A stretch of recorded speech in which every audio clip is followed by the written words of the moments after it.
Fulani communities there. Yes, of course they are. Burhan in this RSF guy and the current leader of Sudan. They both have Fula in them. Ah, okay. Yes, they Yeah, both have you Fula in guys were them. the traders. You guys were the caravans going to So, the because Hajj what happened is to Mecca. when they Sudan, um, I don't know if you heard about the British General Chinese Gordon, which he was one of the best military general in the British history. Chinese Mm. Gordon, that's where he was defeated by the Fullers and the Hausas and the other Sudan tribes. That's where they defeated him. Because when Okay. the Sokoto Caliphate, yes, the Sokoto Caliphate expand through, they went through Chad and into Sudan and helped them. And now, as we speak, a couple of years ago, there was the Arabs were targeting the houses in Sudan before all this started happening, and then they was actually going to the areas and burn their houses up and trying to destroy them. So what See, look happened at is the Caesar. Fullers, Look at Caesar in the comment section. He's a Nigerian guy. He's saying when they go to your yeah. country, they hijack a tribe by claiming your version of Islam is Oh, true don't worry. Islam. I bet you any Before money you know Caesar. it, it's full of I people, bet you any all the money imams and Caesar is a emirs. Biafran. He's a Biafran. He's a Yeah, he's a Biafran. He's a Biafran. Yeah, Biafran proper. okay. Yes, Biafran propaganda. This is where it all Ah, stem from. Yeah. So okay. so basically, I'm telling you about stuff is a fact. If you go to these countries Yeah, as this we is speak, facts, the though. Yeah, evidence I is agree. there. I agree Yeah. still. The people are there. It's written Yeah, down. It's not about someone that I don't like Fulani. Let me just make up some bullshit about them. That might sound yeah, right. man. So so Exactly. the Fullers rent the houses, call for the help of the Fullers because the houses are not being welcome in Sudan. Let me tell you one thing: they're not welcome there. Yeah, and Ah, if you I don't know if you see the news on Al Jazeera, in the Blue Nile, the houses went mad. They burned up all the area because the herders in Sudan are the houses, not the Fullers. We have okay. Fullers herders there, but most of the cattle owners in the east are houses. Most of the cattle owners in the west of Nigeria are Fulani. So, and Yeah, also Kanuris and the other Arab tribes. But yeah. so when we went there, we helped them, um, in Sudan. So most of the Fullers did not come back to Chad or Nigeria. They stayed in Sudan, after we defeated Mhm. the British. Yeah. Yeah. So over the years, Umar al-Bashir was actually trying to be funny with the Fullers. He's asking about the Fullers and the houses. Who are these people in my country? And the people questions are already mixed Fullers. They're looking at him thinking, why are you targeting these people for? And Mm, you actually more siding with the Arabs than these people, right? yeah. So over the years, the military toppled al-Bashir because they didn't trust him. He's already I started doing. believe, I believe, Al, that the Somali and the Fulani, we have to, make a military alliance, in Africa for sure, man. Yes. No, we People are need trying to. to, We, they're trying to when attack us we're Niger, for, we're the most hated Niger Congo people. Yeah, and we're the we most always hated build East alliance. African people as Hey, well. Yeah, hey, And we're the yeah, Al, most, yeah. you guys are let the me most let me add to what successful. you're saying. Hey, One Al, second, We, we, we, one second, Mike, we, Mike, no, Mike, Mike. I'm gonna say we need one to thing, build an Mike. Yeah, alliance. Mike, With Mike. just like we One build second. alliance with the houses. Yeah, yeah. Just No, that's how we build alliance we need to make a what's it called, Somali Fulani alliance and for sure, man. houses and And houses. house Don't forget we or can. house for sure, Uh-huh. 100%, 'Cause man. yeah, Definitely, yeah, man. Al, Because Al, let me I support. Let believe me that the support. Fulani, I believe they're the mhm. kings of West Africa, and their crown No, has been put on I them. would like to, I would like to say that because we have loads of different tribes that are also powerful. Yorubas, the Hausas, the Igbos, Yeah, they're all powerful. But I think the reality is, yeah, we will always like to seek, we like to seek different relationships with other tribes. Unfortunately, what's happening now, with the cattle, the hardened bandit or whatever problem that have in Nigeria and West Africa doesn't kind of shine a light on that image because it makes us look like we're bad people, we're killers. But the reality yeah. is, No, we actually are. Yeah, we actually people that actually would defend. We do not just go and pick on other people for no reason. But when you start the 100%. fight, just make sure you can finish it. If you can't finish a fight with us, don't start it. You know that. Okay. Let Thank me you, thank you. I want add to to hear your point real quick. Mike's. Dude, let me talk, man. Dude, man, let me just say something. I got a place to No, go. I'm Mike, just come on. calling to say something. My Nah, I brother, got let Mike come. I'm gonna moderate. I'm gonna moderate because there's two sides to this. So Mike, I'm I gonna let know. I Mike have just his want to turn. add No, to Mike, what he said. Yeah, I'm trying to I'll actually don't support his point. interrupt. Yeah. Make sure I'll don't Just interrupt. want Okay, to go on, support his Mike. point. Just give me a Okay, go on. second, man. I'm with you, Mike. Mike, come Actually, on, bring it on. I, Yeah, huh? No, I'm actually to yeah. support your point. Like Fulanis have been the most peaceful, like probably very peaceful people in Nigeria. Thank you, Nobody thank knew you. Fulanis to be anything bad, and in fact, this propaganda, this thing they are accusing, saying it's Fulanis that are doing banditry, everything, it's a lie. It's been proven. Mm, It's not Fulani. It's just Thank you, Mike. group of like criminals from all tribes in Nigeria are involved in that kidnapping and okay. things. So what Thank you, happened Mike. was Yeah, when when Buhari became president, because he's yeah. a Fulani and Mm, Igbo people, this Biafran, they are known for ethnic blackmailing and they're just known for it. That's what they do. When they don't like an ethnic group, okay. they will Yeah. start using propaganda to tarnish your image, the image of that ethnic group. So they started using Okay. Yeah, propaganda on going on the internet. They had started doing it to the Yorubas right now because the president is Yoruba. They're beginning to do it now. Yeah. Ah. So they started going on the internet and started saying everything. When something happened in Nigeria, they'll go on the internet and say, "Hey, Fulani, Fulani," even though there's no one has been arrested, no one has yeah. Oh. yeah. So they started destroying the image of the Fulani tribe because they didn't like the Yeah. president. You know, But even in that's their why you don't region, have like even what I've noticed, Mike. Yeah, like you don't have a like. There's no Yoruba Fulani problem. I don't see the Yorubas ever complain about the Fulani because even you have some Yoruba Muslims, I think. So they have some yeah, history no, together, no. but What happened yeah. was, like Yeah, in big time, big psychology. time. Let me say this real quick. In psychology, they say like when you repeat a And lie over and over and over. we're very, and we're very, and the Fulanese are very similar in culture. Put religion aside, in culture they're very similar. They got the Mm, elder and they got their leaders, and yeah. stuff. No. When I you would look at say it from, all most West African cultures. I mean, we have similar, mannerism and yeah, things. I yeah, agree with that. There's yeah, no problem. yeah, It's not really like we are like pals or tights or anything like that. But I'm just saying, like, I'm not here to do ethnic siding or anything like that. But I'm just here to express the facts. Yeah, no, for What's sure, really 100. yeah. happening. No, no, Yeah. that's what I So appreciate more than anything. yeah. So what happened is, like I said, in psychology, when you started repeating lie over and over and over and over again, it becomes the truth in the minds of people. So because those IPOB, those Igbo people, they started doing it over and over and over, repeating it over and over. Then Mm. other people, it started becoming truth in the mind of people that, oh, Fulanis are doing crazy things and they won't doing everything. Oh, So other people started repeating it, and then other non-Nigerians, even outside of Nigeria, started saying Fulani, exactly, Fulani, yeah. Fulani. Because But the genesis, yeah, even me, I got yeah, but misled the as well. I've genesis watched of their videos, yeah, for propaganda, sure. the Yeah. genesis of the propaganda started with those IPOB people, those Igbo IPOB people, Mm. which Caesar in the comment section is doing right now. And that's why I respond to you now. Hey, Caesar, you're a bigot. Because this stupid guy calling yesterday started calling me a bigot because I was calling out his ethnic group for that stupid behavior. Because they're Mm. beginning to do it now. They're going Yeah, all but over the because they're internet separatists, saying like the president, separatists are like, always gonna have a bad mentality. yeah. He's saying I'm bigoted towards Igbos because I'm pointing out their bad behavior of trying to do this ethnic blackmailing to people. Because right Yeah. now they're all over the internet saying the president of Nigeria, which is a Yoruba man, is a drug lord. I The seen it. I They're seen the it yeah, all ones over that the started news. that claim. Wait, Yeah, even I heard they're the ones that started that claim. That's crazy.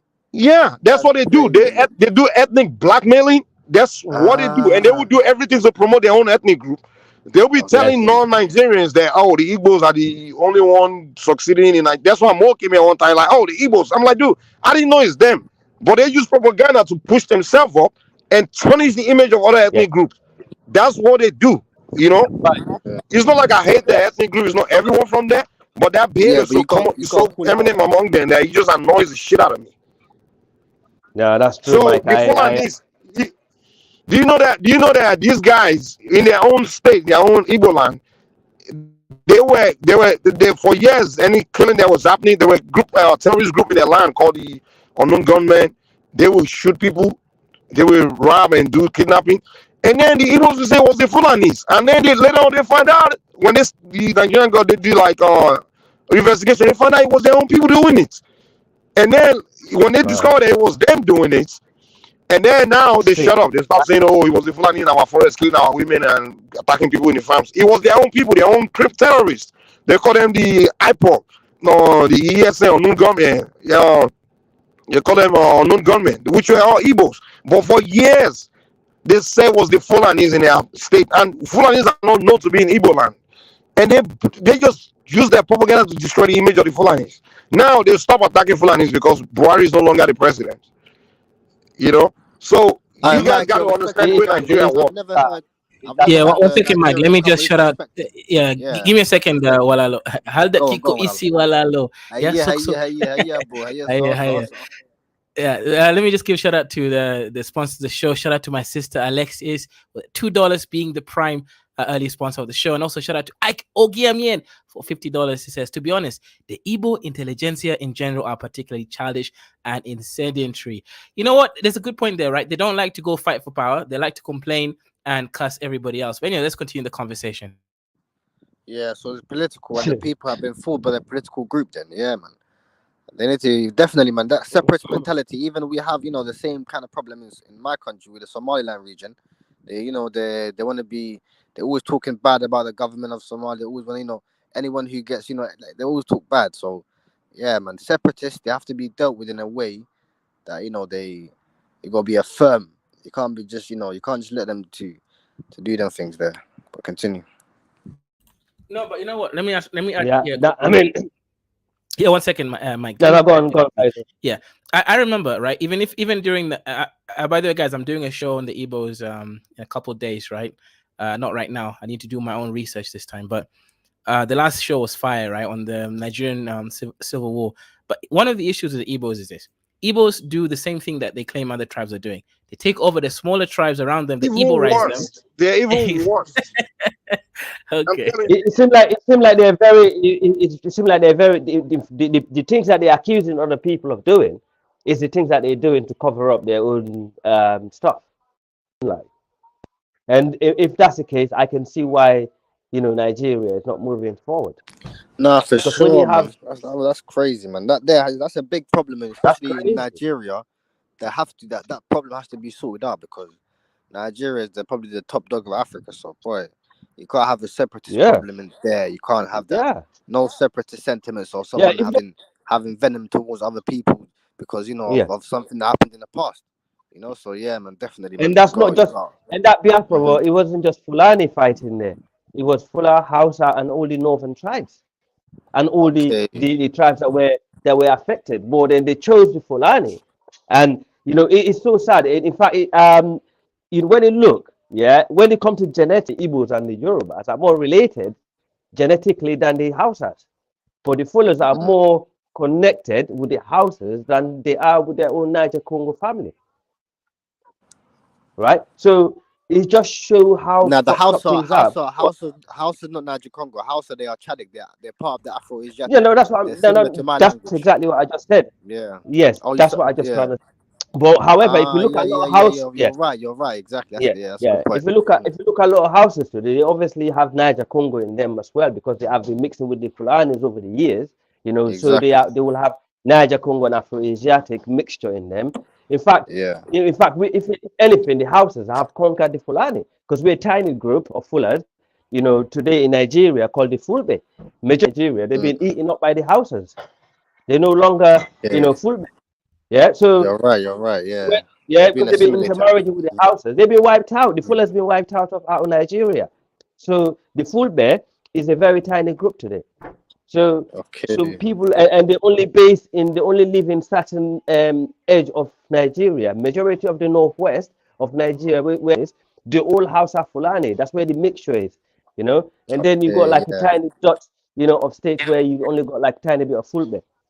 Mm. It's ridiculous to say we conquered the Hausa. We never conquered the Hausa. It's one of our teachers that went there actually, expose certain truth and point out the evil that the Hausas were doing to their own people. And then he managed to get Gal. And then, they went and got rid of all the evil people and they unified their states. And then they managed to actually acquire more land in the region. The way they do it, is debatable whether it's right or wrong. But at those times, other tribes were conquering other tribes anyway. It wasn't just the Hausa Fulani was conquering the other tribes. So, but then it's But in my become in opinion, the Carl, later. don't you think there should be like a then if a link a union between the Hausa and the Yeah. Yorubas, Yeah, that just at to answer that least question, let go me on. shout out to Caesar for the $10. My Igbo brother over here. He says, imagine another group banning your own ancestral religion in your own land. He's coming for you, Mike. And you're too much of a cow to bring it up. Mike, what happened to Ilorin? Or are you going to deflect like a coward? Shots fired, It shots is fired. not another. It is not another group. I mean, look, our brother. Is this? This is how fucked up these people are. I mean, you just wrote Wait, this is comment, Ilorin right? Muslim? Is that a Why? Muslim No, city? no, wait, no, but Mike. Let me just start. Let me just start countering this guy, right? Look at the brother that came here last time. AY is a good Muslim Yoruba brother. You are telling me, yeah, it's the Fulani that's actually changing Ilorin. Ilorin is mixture of Yoruba Muslims, yeah, that actually embrace the religion. My Somali brother, we both know when you're Muslim, whether you're Yeah. Black African or whatever, the Mm-hmm. religion will always come above anything else, right? Of So it's course, not Fulani that's changing it. It's the Yoruba people in the Ilorin area of course. that Now, want there's a that lot of don't like Yoruba it. Muslims. So Yeah, for sure. And the Yoruba Muslims, Ilorin is a there's proper Yoruba. Muslims. Ilorin is a Yoruba state. It's not belong to Fulani or Hausa. Yeah, Mm-hmm. is Yoruba state. Whatever affairs happen in that state, like some local issue, should be dealt with by them. It's not to do with Igbo person or Fula person or Hausa Don't listen person. to these Igbos. Caesar's saying now that the Fulani conquered the Yoruba city. How? Trying to say that makes no sense. That makes no sense, man. If I, if I look at most of the powerful, people in that region actually coming from like Ilorin. If you look at the political arena of the people from Ilorin, they're huge in Nigeria. They're one of the biggest influential people in the country. Mm. So how about They're bashing someone for being people? Muslim. That's crazy. It's Yeah, crazy. do you know what? It's a religious. I think it's more than it's. I think a religion comes above this tribalism. I think they just hate. They just hate Yeah, yeah, of course, Islam. I think they've been of brainwashed course. by the white supremacist Christians, to Yeah, actually channel that hate on Muslims. But in reality, it comes first before anything else. At the end of the Nobody day, hate. Nobody hate. I don't think anyone hate Muslims in Nigeria. I don't think so. I think I don't. Yeah, the you gotta understand the way Nigerians do things, right? When a mm. Nigerian wants something from your left, right? It will start pointing at something your right, just to divert you, right? Just so that way you don't. You understand got what I'm you. saying?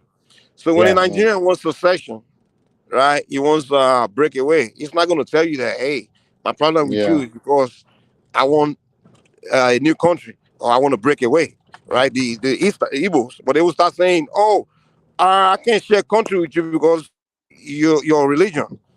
You know what I'm yeah, saying? Okay, yeah. They you bring up saying that you don't want NFTs. to listen. You saying you don't want to be in one country with the Northerners because they're Muslims, but in the South we have a bunch of Muslims. But you're willing to be in one country with people in the South, but there are a bunch of Muslims in the South. That's why, you know what I'm saying. So it has nothing to do with Islam. It's just you just want something. That's where Nigerians play their games. They, Mm. it's particularly Igbos. They're very good at it. It's a propaganda. yeah. It's a very tricky, treacherous. It's sad because I met a lot of decent Igbo people, where I live here in my city, and they do not share that sort of, Yeah, as yeah, far as they're I'm good people. concerned, I mean, anyway. I'm not here to say they're bad people. They're good people, but among them, they just got No, this but bunch they're of branching that there's among them there's actually tarnishing the entire tribe. I'll the give you an entire tribe. example. Do you know that, Mike? Do you know Namdi Kanu? I actually stopped my boys back in the days in London to smash him up.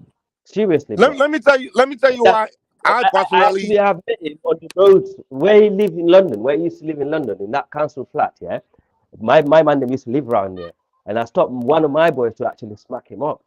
And then years later, I saw my man as he's like the god of the Igbo that people screaming. I'm thinking, Lord, that's the guy. And then I spoke to my friend later. My friend said, yeah, that's the idiot, man. He didn't remember him. I used to shot to him. This is the You guy that see, they call like a leader. That is let me tell you. ridiculous for a big tribe. Let me tell you. Let me tell you what the problem with the mentality, and that's why they get to have people get to push back on them. Is this? Mm. When you have people among you, right, that are terrible, actually doing something terrible, and then when you talk to the good ones among them, like, look at this guy, they will say, well, in our culture, we're not supposed to uh, address our home in public. That if we're going to tell them what's doing wrong, we're supposed to tell them in private. Right. And that's always one problem everybody always have with that. Even when we're growing up as kids, right? When an Igbo child, when a child, Nigerian child does something bad on the street, maybe he breaks somebody's car or he does something wrong, and you go report to the parents, they're not going to caution him in front of everybody. They're going to do it in private. So now, how will people know? But other children, when we go report to the parent will discipline that child in front of everybody. So we know that, okay, the parents has cautioned their child, right? But with their own, they will not do it in public because they believe in their culture. They're not supposed to, they will say, oh, we don't wash our underwear in public. So when Kanu is out there spilling bigotry and all those things, and many of their tribe members, and people say, yo, we go to their intellectuals and their technocrats, like, look, this guy is tarnishing the image of your ethnic group by behaving like this. Everybody would think that's what you all think. They would just, well, they won't say anything. They will ignore you. Even when they invite their social cultural leader on TV to come address these things, they would just ignore the question. Even OB, they ask him, the Northern, that's why when he voted in North, they were like, hey, what about this, your... In fact, there was a time where those IPOB guys, they assassinated a Northern politician in the South. They visited the Southeast, and named Gulak. And they assassinated a Northern politician, a political figure. So now they ask, oh, yeah, what do you think about this? This terrorist behavior of your people. He just ignored the question. Like, dude, if you're ignoring it, then you're giving us the sign that you're supporting it, you know? So when their people don't want to caution their people that are behaving bad, everybody will think, hey, you're all on board with this crap. And then even some of the good you have to ones, like you caution them, man. let me say this real quick. You mentioned Sorry. Kanu, right? Okay. Kanu said, oh, he said some good things about the problems of the country and the problem of their people, and he wants he's pushing for secession. But at the same time, he's spilling a lot of bigotry and a lot of negative, things. And then when I ask my close Igbo friend, I know they're distant. I'm like, dude, why are you supporting this guy? He's like, well, he's saying this good thing. I'm like, what about the bad one? He said, well, let's ignore the bad things that he's doing and just focus on the good. I'm like, dude, you can't do it like that, dude. You can't do that. Everybody would think you agree with the bad he's doing as well.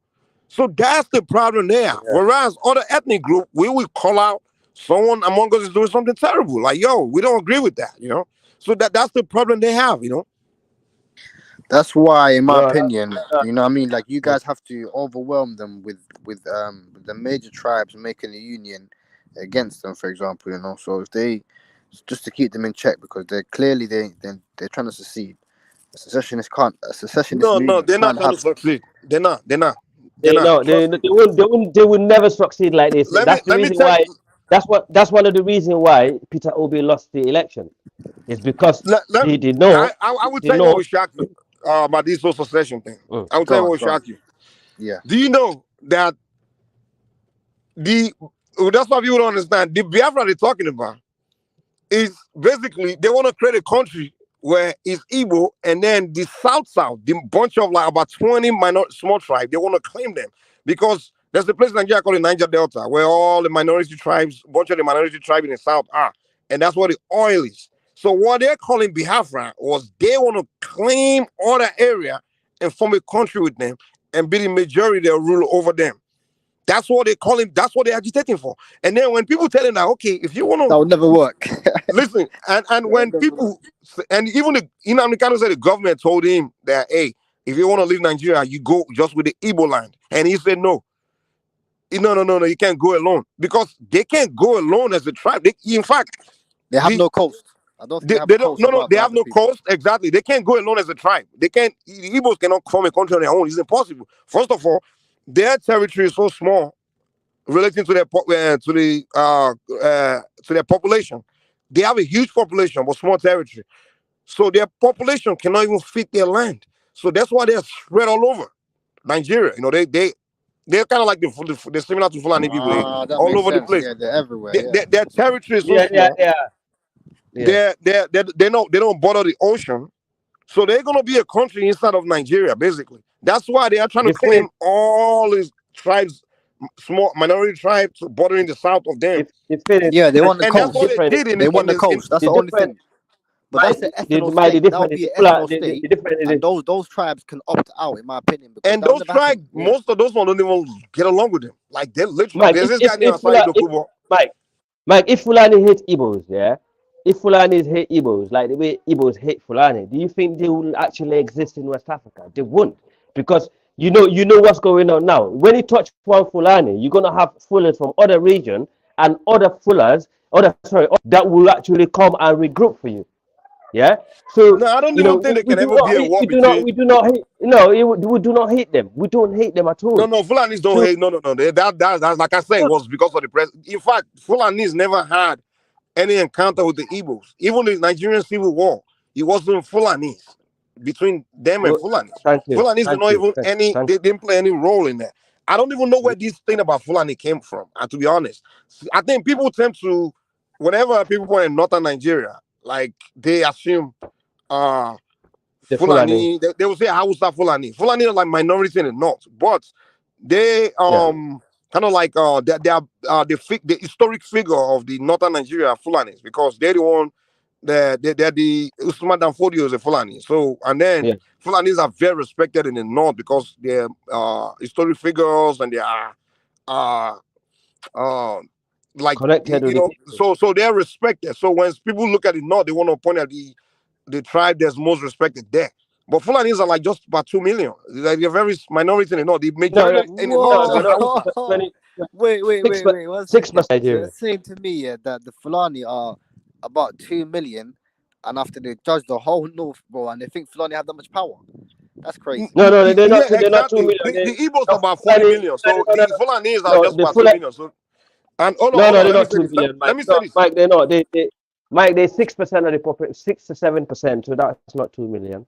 6% of what? Nigerian population? Yeah. No. That's way more. That's way more. Fulani, no. Go look it up. Fulani is Fulani is not even the No, top 10 minority tribe. honestly, Mike, Fulani are Come on, I'm from 6 Nigeria, man. Okay, go six, look it up. Google it. Look it the up. Hausa Fulani, Hausa Fulani. 6% Yeah. of what's You it can't say called, Hausa would Fulani. be You gotta around 10. separate Fulani from That would be Hausa. around 12 million. 6% will be around 12 million Fulani. Is that true? Say it again. 6% will be around 12 million Fulani. No, because you got Fulani have not 200, 12 million Nigeria. Impossible. No Can way. you break this down?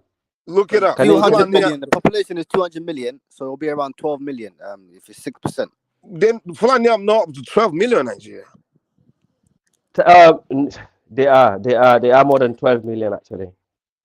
And majority of them, as I said, they've been through intermarriages over the years.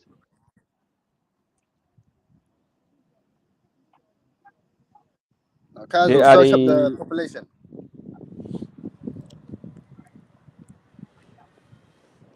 I can bet my house on that, Mike.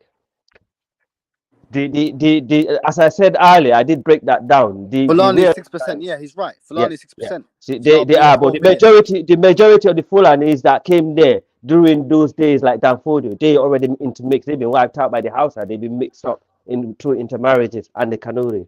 So those that remain intact and say, look, I don't want to mix up. I don't want to, blend into the Hausa Fulani or Wow. So Fulani is blah blah blah. top four. Top four Yeah, tribe. top That's four. wow. Yeah, Okay. yeah. Okay. Okay, So that's crazy. okay. And most of this, like in Adamawa, where Atiku is, like I'd give you a good example. Atiku is a Hausa Fulani. He's not just a Fulani. Yeah, but he will call himself a Fulani, but genetically it's Hausa Fulani.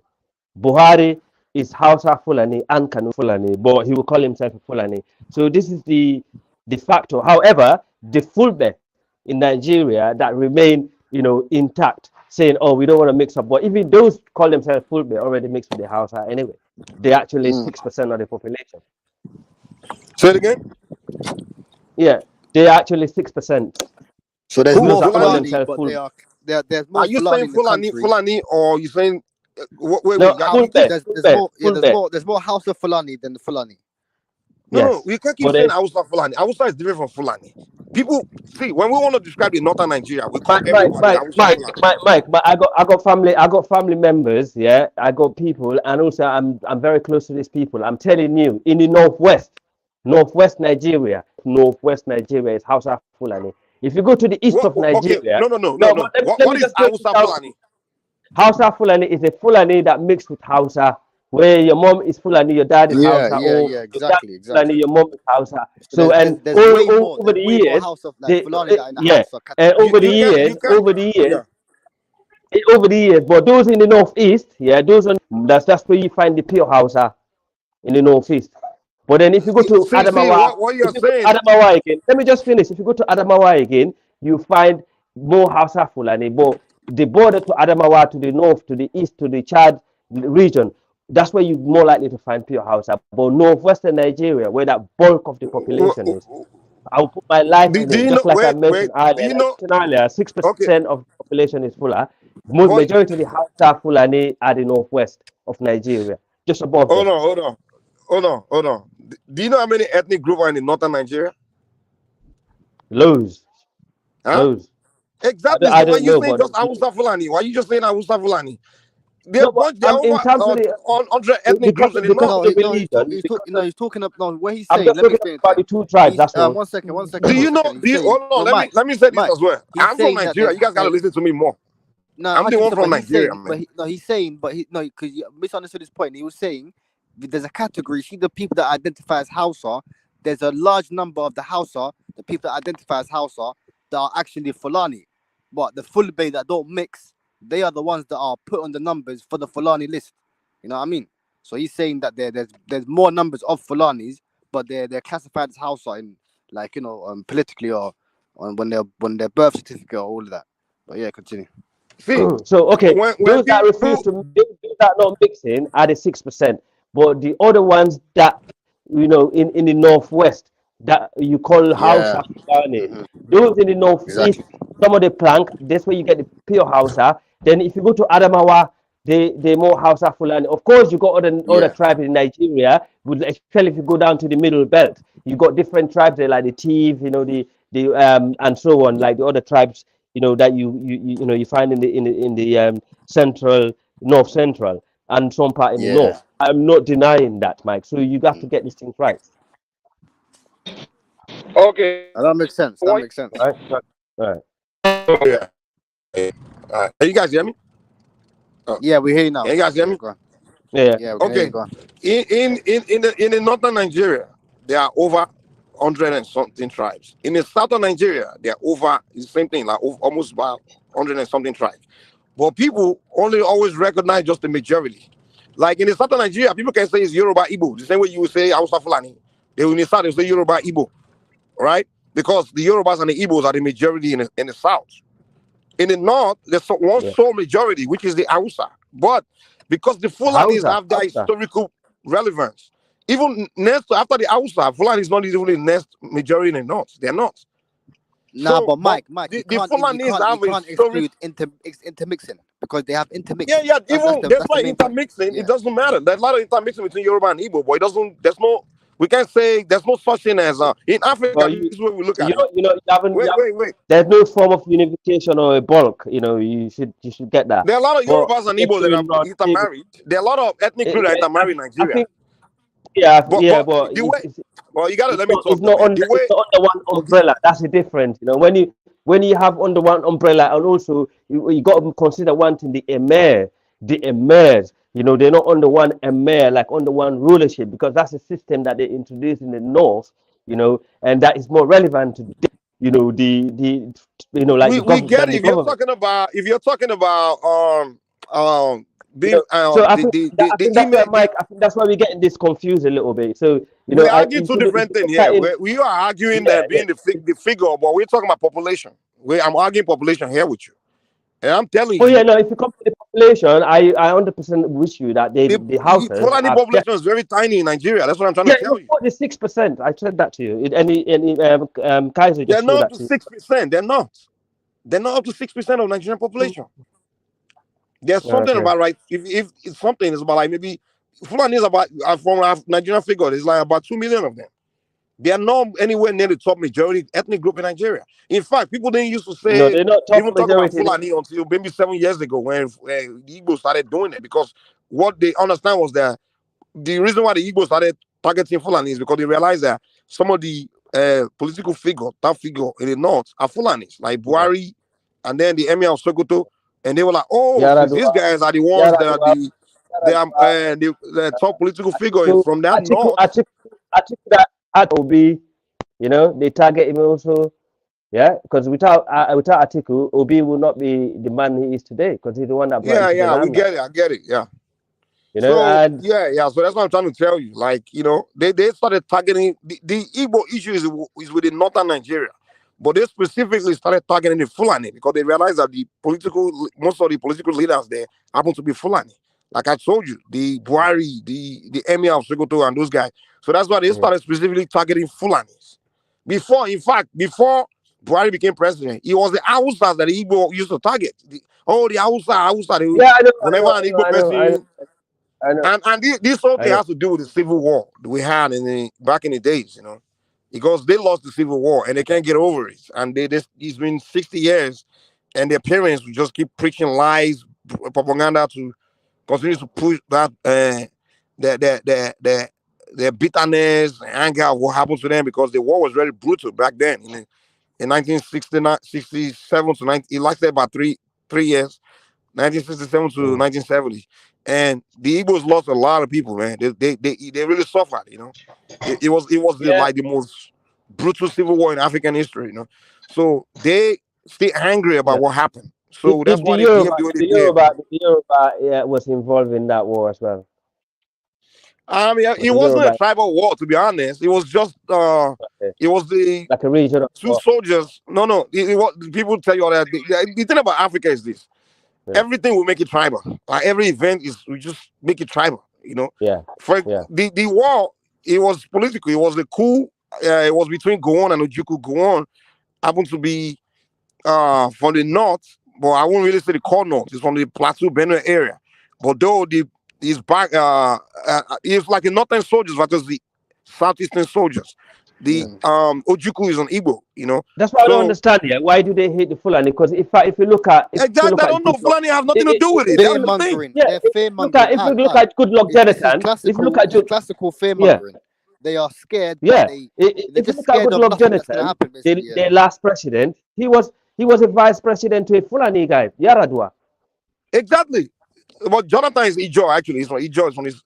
See, but Mike, like I was saying earlier, though, because of what like I was saying earlier, Mike, because of what I can see why, though, because we also get on very the separatist sentiment will always be there. That's why I say to you, like, the separatist sentiment. You might think no, they don't have it anymore, but you know, like same thing. They behave such like a group in Ethiopia called the Tigray, which, you know, they're not as powerful as them, of course, but you know, like they flip flop, you know. They flip flop and they basically use propaganda as their tool to cause division and confusion, or you know, that's a big political technique of them. But yeah, for sure, man. Continue, guys.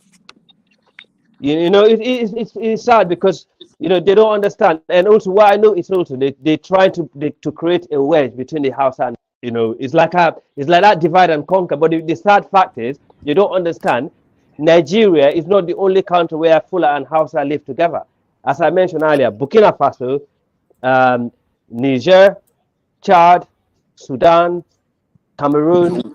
Caesar is absolutely pissed. He donated $200. Well, let him, like Kaiser, sorry guys, I'll have to close the stream. Caesar has donated $200, so over here, so I have to end the stream. Shout out Caesar for $200. Mike is a coward. Caesar can't take it. That's a real propaganda. He's a propaganda machine.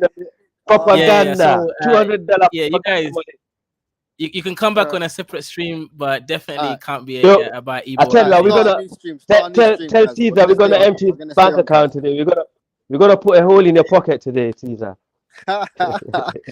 Yeah, so unfortunately, guys, you're banned from this stream. Yeah, so I'll have to start a new stream, or rather, we'll continue. But those guys are banned for participating for now. Shout out to Caesar, man. He's the guy who that Olajide, what do you have to $200, say man. about the topic? Yeah, go ahead, Olajide. Well, my own view is just that when we make mistakes in life, and the biggest problem is not the mistake that we've made. The biggest problem is, do we accept that we've made a mistake? Do we see the impact our mistakes has created, or how it has affected us? And are we ready to make amends? You understand? So I think Yeah. the major reason why I went that way is that the Igbo tribe of Nigeria actually made a serious mistake, earlier on in the history of Nigeria. And after making this mistake, they are still not willing to accept it was a mistake. And because they've not accepted and they've not been able to talk to themselves and say, yeah, bro, they're wrong, we did this. Nobody is asking you to apologize to Nigeria. In a case of war, nobody apologizes to the other. You understand what I'm trying to say? So I Yeah. feel then, after telling yourself the truth, coming out from that room where you have told yourself the truth, you have a different picture of life, and you would approach things differently. Then you wouldn't see a Fulani as your enemy. You will see it like, oh, we both made mistakes.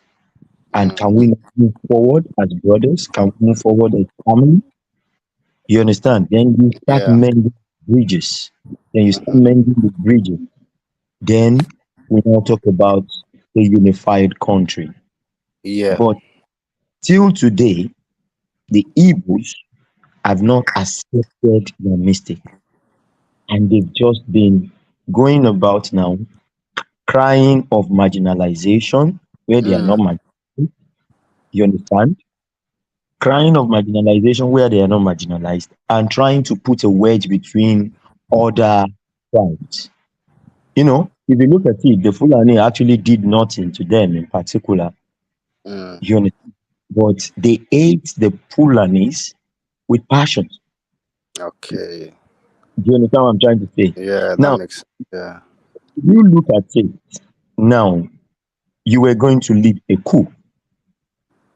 Okay? The coup was Yeah. led by 7 people, Yeah. 6 Igbos, and 1 Yoruba. Okay. I want you to just imagine this scenario. Then, Right. when you now started the coup, Right. you killed majority Hausas and Fulanis, and also killed from the west, and spared your own. Do you understand that story now? You spared Yeah. people from your own end, and you killed the others. Now, after that, the North, obviously, Fulani, they have this thing. They don't forget. Yeah. You do them wrong, they don't forget. You Yeah. understand? When the second coup now came in, a counter coup, it was now an issue of the North now leading their own coup. Now, the whole scenario went that way. So if we are to stop it from both coups now, if we are to end it on both coups, if we are to move forward from that coup, the first person who made the first coup should first accept that I was wrong. Yeah. Then the other person too will apologize and say, oh, bro, I'm also wrong. Yes. So let's just move forward as family, and let's be together. You understand? That's But the now, best scenario. Yeah. exactly, now after the coup, we came to a situation where we went into war. Okay. War was mobilized, was Yeah. backed by some kind of intention that was basically self-centered. You Yeah. understand? And motivated by the discovery of oil in Nigeria economically. Okay. You understand? Yes. because the southeastern region then Has was a where lot of oil. Yeah. the oil is. Yeah. Even though the core Igbo states, as Yeah. at that time, don't have oil, Mm. but tribes like the Jaws, the deltas, you understand, all those areas they had oil, but because when they were dividing the country into regions, all those small tribes and sects they fell under the Igbos, which stood as the major tribe there. You Yeah. understand?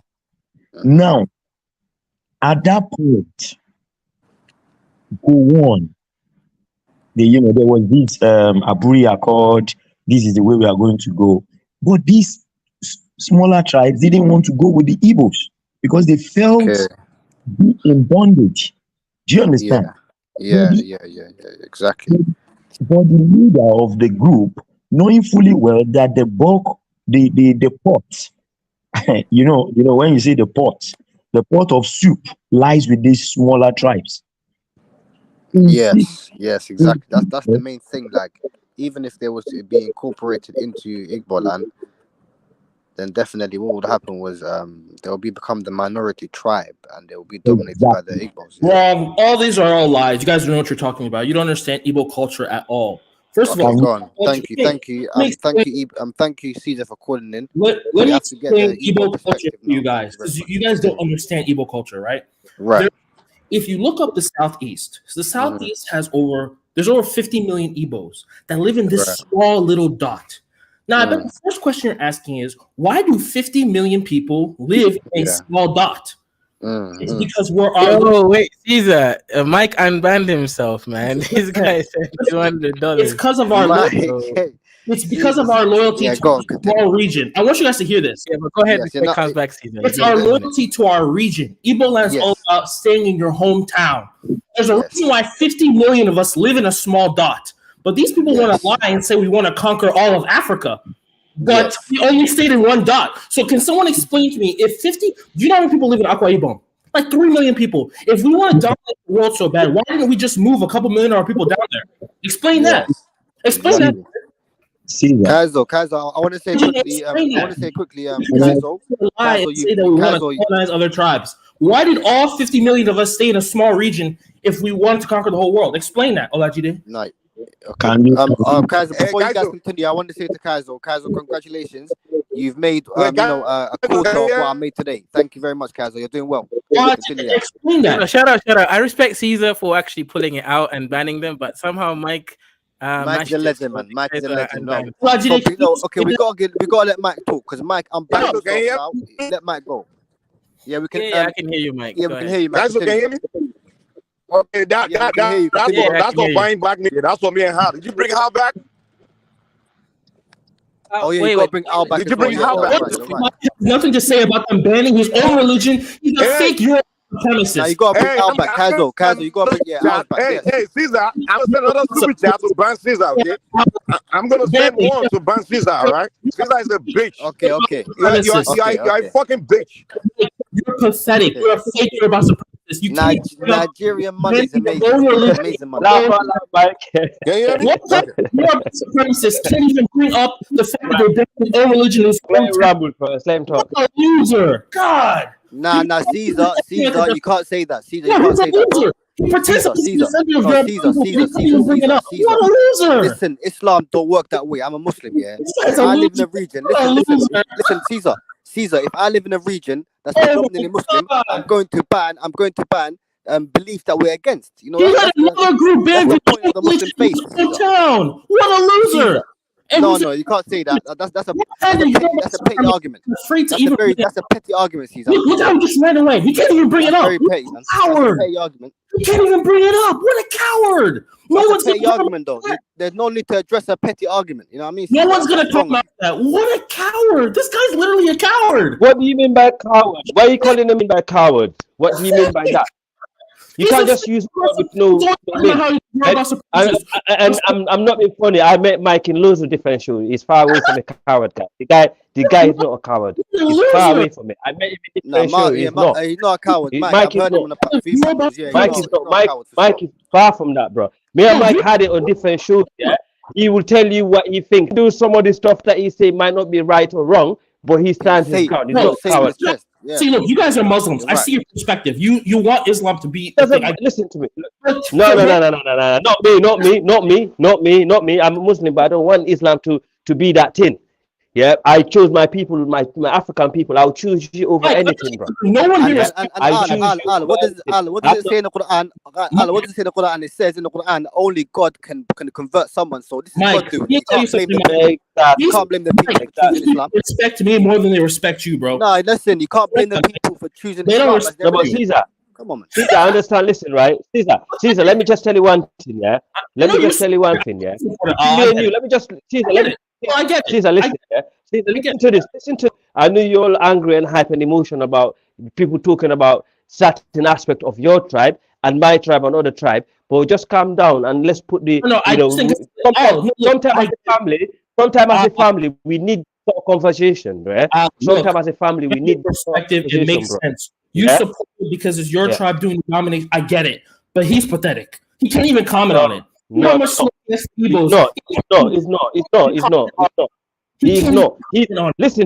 to me, Caesar. Yorubas are living in Sierra Leone. Yorubas are living in Gambia. My Somali brother just told you, yeah. So we're not people are actually going to take people's land. You know, we just happen to live in a land that we all share together, also called Nigeria. Live together in other lands in different part of the region. In fact, my people, in Sierra Leone managed to actually give your Igbo people, rescue your Igbo people back in the day from slavery and give them land in Sierra Leone. They're actually still there living. You rescued the Igbo from slavery, bro. This is fake news. Okay, what if we went to Nigeria money rules. Nigeria, big up Nigeria. Are you listening? During the end of slavery, there's loads of slaves that been sold from Nigeria to the Atlantic that we stopped in Sierra Leone and actually homed them. Yeah? Some of them were Igbo, most of them were, an amount of them were Igbo. Okay, no problem. Yeah? If I went to Senegal and banned Fula, the language, what would you say about that? In Senegal, Fula is not the most speaking language. It's the same. Wait, listen to me. The Olof came to Senegal. You can't conflate language. Somalia banned the Somali language. Continue. Listen, my people. We used to believe in other religions, but we chose Islam. You can't come to Somalis now and tell them, how dare you be Muslims? No, you can't do that. That's a petty argument. Exactly. The argument will never work. The argument will never. That shows you hate Islam. Caesar, let me just say one thing. Yeah. Let me just say one thing. You see, Senegal today in Senegal, Olof is a bigger language in Senegal. But Senegal is not for Olof. Olof came to Senegal and meet the Fullers there. Yeah, they came and settled in our land. But their language today is the most spoken language in the region. Are we gonna go and fight the Olof to see they brought their language over? Hey, let me tell you guys something. If you come to our lands, you can't. Come on, man. You can't. No African tribe can come in and ban our religion. It's not possible. Trust me, you can't do that. We'd rather die than let that happen. It's not gonna happen. Stop fear mongering. They literally did it, Lauren. It's not I am that mentality sucks. It sucks. It literally happened. Because I will let you ban my religion in my own area. My mentality sucks. Oh my god. You think I'm stupid? No, what I'm trying to say to you. You think I'm stupid? What I'm trying to say to you is you cannot force people to be who they want to be. You think I'm stupid? Exactly. Say that again. If your people decide to be that, so are you telling me? Hang on a minute. Are you telling me the traditional Igbo religion is the biggest religion in the area, not Christianity? Question for you: do you think I'm stupid because you're questioning me? Caesar can't say the same thing about Christianity. Thank you, Al. Ali, you brought up a great point. Caesar can't. Let me tell you something. I'm not stupid. And you just wasted your money for no reason, man. I'm disappointed. I just think you think I'm stupid. That's what I think. You think? Why would I? I don't think. Why would you think you're Igbo religion in my own area? Why do you think I'd be okay with that? You think I'm stupid? You trying to shame me or something? I'm not stupid. Well, listen. You're not listening. No. I think No, you. I'm How many Igbo? Wait 1 second. How many Igbos are Christian? How much of the percentage of the population? You want to know something interesting? So Wait. Igbo. Answer that question. Wait 1 second. do Caesar. both. Caesar. See, I would don't say, deflect. Don't deflect. about 70% of Igbos do both. I would say 70%. Okay, so wait. How much? 70% you said, yeah? I would say at least 70%. Yeah. Okay, so you have the so why are you only complaining like how you're complaining about the same Abrahamic faith as Islam about Christianity? Why are you only complaining about that one? The Christianity's on the way out in Igbo land. If you don't know now. It's on the way out. So now is that a fact? We're not gonna- Al, is that a fact? we're not gonna on the way out? Yeah, it's on the way out. We're not going to adopt Islam in the loop. Like, no, that's not going to happen. Okay, so that means we're going back to our. Okay, so Islam hasn't been spread in your region, right? And it's never going to. Wait, has it been spread in your region? Yes or no? They've tried. Islam is the antithesis of Igbo culture. No, but have you got any Muslim like? Wait, Caesar, sorry, man. You've been banned from just this stream, right? Mike sent $50. Caesar, good night, That's Caesar. Yeah, enough goodbye. Okay, whatever. Bye. Okay, thanks for coming through. All right.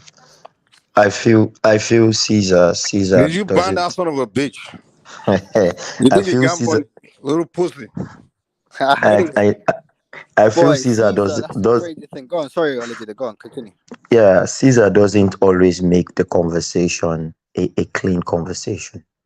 He's always coming in with all these petty arguments, and that's why I had to keep quiet, because the truth of the matter is this: if we have these platforms, we're all born in data to be on these platforms.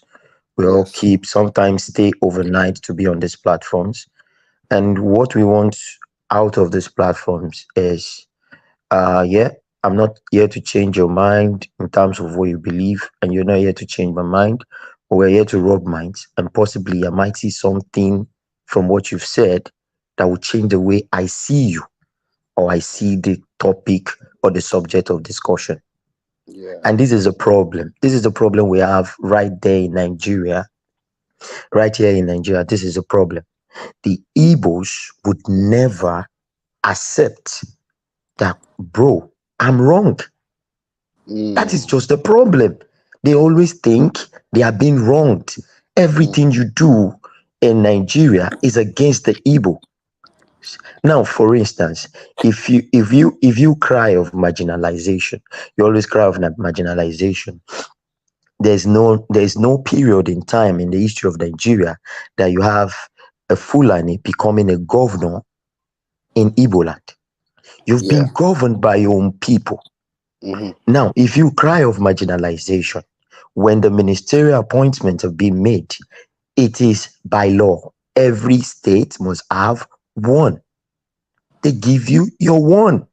You have one minister each. You're not being marginalized. If you say, oh, you're marginalized, at every point in time in history of Nigeria, you've either found yourself as the number 4 or number 3 citizen in Nigeria. Have you been marginalized? No, and I can tell you sectors in Nigeria that has been totally dominated by Igbo. Now let's look at our sports, for instance. Football. If you look at the team from head to toe, you find situations whereby 80% of them are from the southeast. Oh, okay. And nobody is shouting marginalization. The other tribes are not shouting, oh, look at them, they are all in the football team. Is it that Yoruba boys don't know how to play football? It is always the Igbos. They suspect everybody. They even suspect themselves. And that's the problem. That is the problem we've been having. Even the smaller tribes that are around them don't want to go with them. Do you understand? During the war, the smaller tribes that were around them were even the ones killing them the most. Okay. Do you understand? Now, but now look at him. He came here and he was saying the Igbos are living in a small dot. In Yoruba land, Lagos, for instance, we have so many Igbos in Lagos. Nobody is chasing them out. In fact, at a point in time in history, they were given acres of land as farm, as markets. The Alaba today was given to them by a Yoruba governor. But you go to the east, you cannot, before you buy a land as a Yoruba person in that side of the of Nigeria, you would sweat. You would sweat. You hardly find Yorubas really doing things there the way they are free to do across Nigeria. And you come here and you shout that you're being marginalized. I see. I don't get these arguments. Exactly. I don't get it. Yeah, that's sad, man. I don't get it. Yeah. The point is, you guys started the war. You killed all the tribes. You spared your own. Now there is a counter coup. They killed you guys back. Fine. It's square now, fair and square. Now you now go into a war. In war, I cannot fold my hands and say because you're my brother. There's no feelings. Yeah, there's no feelings, bro. Everybody, you understand? Yeah. So now we finished the war. Yeah. And this same narrative, these guys cannot just do away with it. Now, let me give you an example. During the NSAS was a general movement. People were protesting against police brutality. Yeah. Lagos has been a place that has welcomed so many Igbos. Do you understand? Yeah. And an Igbo man comes out, Nnamdi Kanu comes out on public space and started shouting, they should burn down the bus system, they should burn down this, they should burn down the Lagos. Lagos is their pride, so you should burn it down and take it away from them. Who would sit and accept that? You go into an election and you present somebody from your own tribe under the disguise of a Yoruba name and say he wants to become the governor of the state where you do not belong, where you are not indigenous of it. You know, see, in a diverse society, there are some limits. If I come to Kenya, I can't aspire and say, well, at all costs, I want to become the president of Kenya. Oh, you understand me? There's some traditional positions that I have just to leave to them. I don't need to compete with them on this. But you come there, you want to become governor, and you are trying to enforce that candidate on everybody in the South. Do you know? And now the Southwest are saying, oh, we are wiser than that we are so liberal, that we have taken you guys together as brothers, that you're making your money here does not mean we are fools. You understand? In the House of Assembly in Lagos, a Yoruba speaking environment, you have Igbos in the House of Assembly. You cannot go to the East and find a Yoruba principal of a school. Oh, damn. You can't. You can't. There's no need to complain then. I don't understand. That's crazy. So why do they always complain? And the main thing is they shout the most. They are the loudest, and everybody around the world feels they are being marginalized. I don't understand this. I don't. We just need to tell ourselves the truth. These guys don't want to accept, and it is just because an average Igbo man is arrogant and feels he wants to dominate anywhere he goes. Plain and simple. Hey, let me say this, man. See, you know, like Igbo people mentality, they are like this. When I go somewhere, I can just do what I like. To hell with what someone thinks. In South Africa, they like you. I like you. They can agree with me that 50% of crimes committed in Nigeria are committed by Igbos. Exactly. Wow. Do you know that like 90% of the Nigerians that commit crime in South Africa, in fact, 100% of people that push drugs in South Africa, they are Igbos. Damn. Okay. They one tribe just destroy the image of the own Nigeria, but other people will say it's Nigerians, you know. Exactly. Because they don't. That's what I'm saying. That's why, Mike, I told you earlier, the separatist sentiment, no matter where they go, they'll misrepresent because they don't see themselves as as Nigerian, so they don't care about what they put themselves across as to where they go. So yeah, definitely, man, that's crazy. Yeah. Continue. So, you know, I mean, I don't like to do this, but I mean, like, God, Lord, man. I You know? understand you, Mike. I understand you, Mike. We always come to this position. We don't want to talk about these things because Yeah, we'll because see they're them your as part brothers. of us. Yeah, they're your brothers. But these No, guys 100%. will It's always sad. Yeah. but these guys will always push you to talk. 100%, man. You know, okay, the kind of stupid shit they do, right? You know, in the southeast, you saw where they were banning like Fulanis and Northerners, kicking them away from the southeast, and there was only few of them that lived there, so those one didn't even bother. But guess what? Mm, There are way millions of Igbos living in the north. mm, You know, so I'm like, yeah. no, you live in other people's territory, but when people come in your own territory, just like you said, they won't sell land to you. They will, you know, say, oh, discriminate. But at the end of the day, you'll say they're marginalizing you. Are you kidding me? It's crazy, man. It's I crazy. mean, that attitude, man, that behavior. Like everyone of the whole country have moved on from the Civil War, but it's only them. You know, you bring it back up, you know, start Yeah. internet came up, next thing you do is start creating YouTube channel, just going sorting, making Nigeria look like a tribalistic country. Just I mean, come on, man. Just constantly attacking Northerners, blackmailing Fulanis.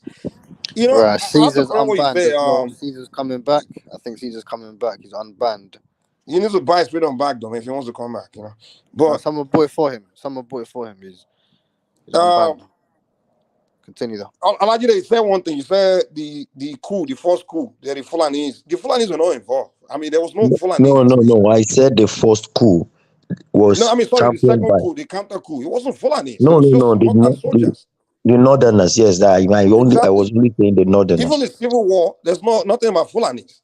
I mean, I don't know what Fulani did to them. That they just targeting Fulani. I mean, I don't get it. Like I said, if they want to target the North, they feel like the Fulani, like some of the political figures in the North, top political figures happen to be Fulani. That's why they're picking on Fulanis. Even Gowon is not Fulani. It's nowhere near Fulani. Gowon is Caesar, don't just and come in up. fact, Gowon is talking Al, you mentioned something about religion. Do you know Gowon is a Christian? Gowon was a Christian. So the war was between two Christians. Gowon, Christian from the Middle Belt, Ojukwu, Christian, Igbo. So what does religion have to do with that civil war? Zero. Yeah. So this propaganda and just lied. You know, I told you, hey, yeah, it's not about religion. We don't have a religion issue in Nigeria. It's just some group of people. They want something on the left, they start pointing at something on the right. That's the way they do things, you know. So, I mean, it's just sad, man. Like, it's very sad. You know? Let's talk about all this irrelevant stuff. Talk about the war. Did I bring up? See how you Don't guys? be emotional. Just lay your point out. Because you didn't want to call me a bigot Caesar, yesterday. before, wait, 1 second, Mike. Caesar, before you continue, Caesar, don't let your emotions get to you. Just try be political. Look, try analyze it politically. And you guys are bringing up the war. What I brought up, you guys are bringing up the war. Then you made the comment. They keep bringing up the war. They won't let the war go. Who brought up the war? Me or you guys? Be honest. But that's the root of your anger. The anger of the Igbo is what happened to them in the How do you know? How do you know? Are you Igbo? I know, because that's what you say all the time. Did I say that? Not you, your people. That's what you say. That's what you Nnamdi and everybody say. You see how you look at things, your people, right? You don't even. Well, first of all, I wasn't addressing you. In my submission, I'm addressing your ethnic group. Not you. You know what he means by your people. He means as in the Igbo people, but don't Mike, take it like can you address other words. Mike, can you address me and what I say? Don't address things I don't give a shit about you. What you said. Okay, let me address what you said. See how you guys want to control the narrative. You want to. Okay, let me address what you said. You want to address what you said. Let me address what you said. That's what I said. Let me ask you. Let me address since you asked me. I was here laying out the stupid things that people do, particularly people from your ethnic group, and you came and called me a bigot yesterday. That was yesterday. We're talking about. You asking me if an Igbo guy took my girlfriend and shit like that, right? We're talking about today. Wait. And today, before I was talking about what's going on, the Fulani things, and then you started attacking Fulanis on the comment section. What did I come in to say you are a bigot? Okay, so what did I say? So let's talk facts. Didn't say something bad about Fulanis in the comments. What did I say? What did I say? Let's talk facts, guys. Whatever you say, go back on the comment section and read your own comments. Can anyone repeat what I said? Bro, I don't even need to. You come on this show all the time. You guys don't argue in good faith. You just make up lies, and now everybody here know you come here to attack most the northern Nigerians. What I said. You come to talk bad about northern Nigerians all the time. What did I say? I think this is pretty fair. What did I say? You come to talk about the northern Nigerians, same way I cannot talk about the good faith. You call me. Wait. Hold on now. Let's go one at a time. Hold on. you Igbo people, this is the deal. You talk about other ethnic group all the time, bad, and insult them. And when somebody, wait, cool down. When somebody speak about your ethnic group, the first thing you say is, "Oh, you're a bigot. Did the Igbo man take your girlfriend?" That kind of stupid shit.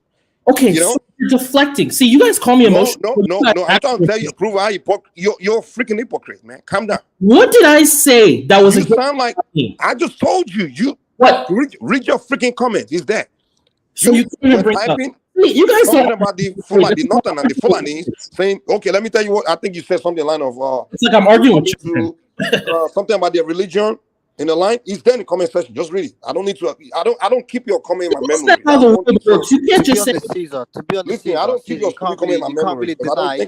One second, Mike. Caesar, you can't really deny because on the panel, I can, I'm a witness of you, talking bad about the Northerners and the Fulanis. Like, what did I say? And it's mainly because of the religion they practice, which is Islam. Okay, can you guys address what I'm addressing what you guys said? You guys address what I said. So what kind of debate is this? Where you guys progress, bro? If you want progress, you can't hate someone for their religion, man. You have to. Oh my God, it's like with kids. Jesus Christ. Okay, tell us what you said.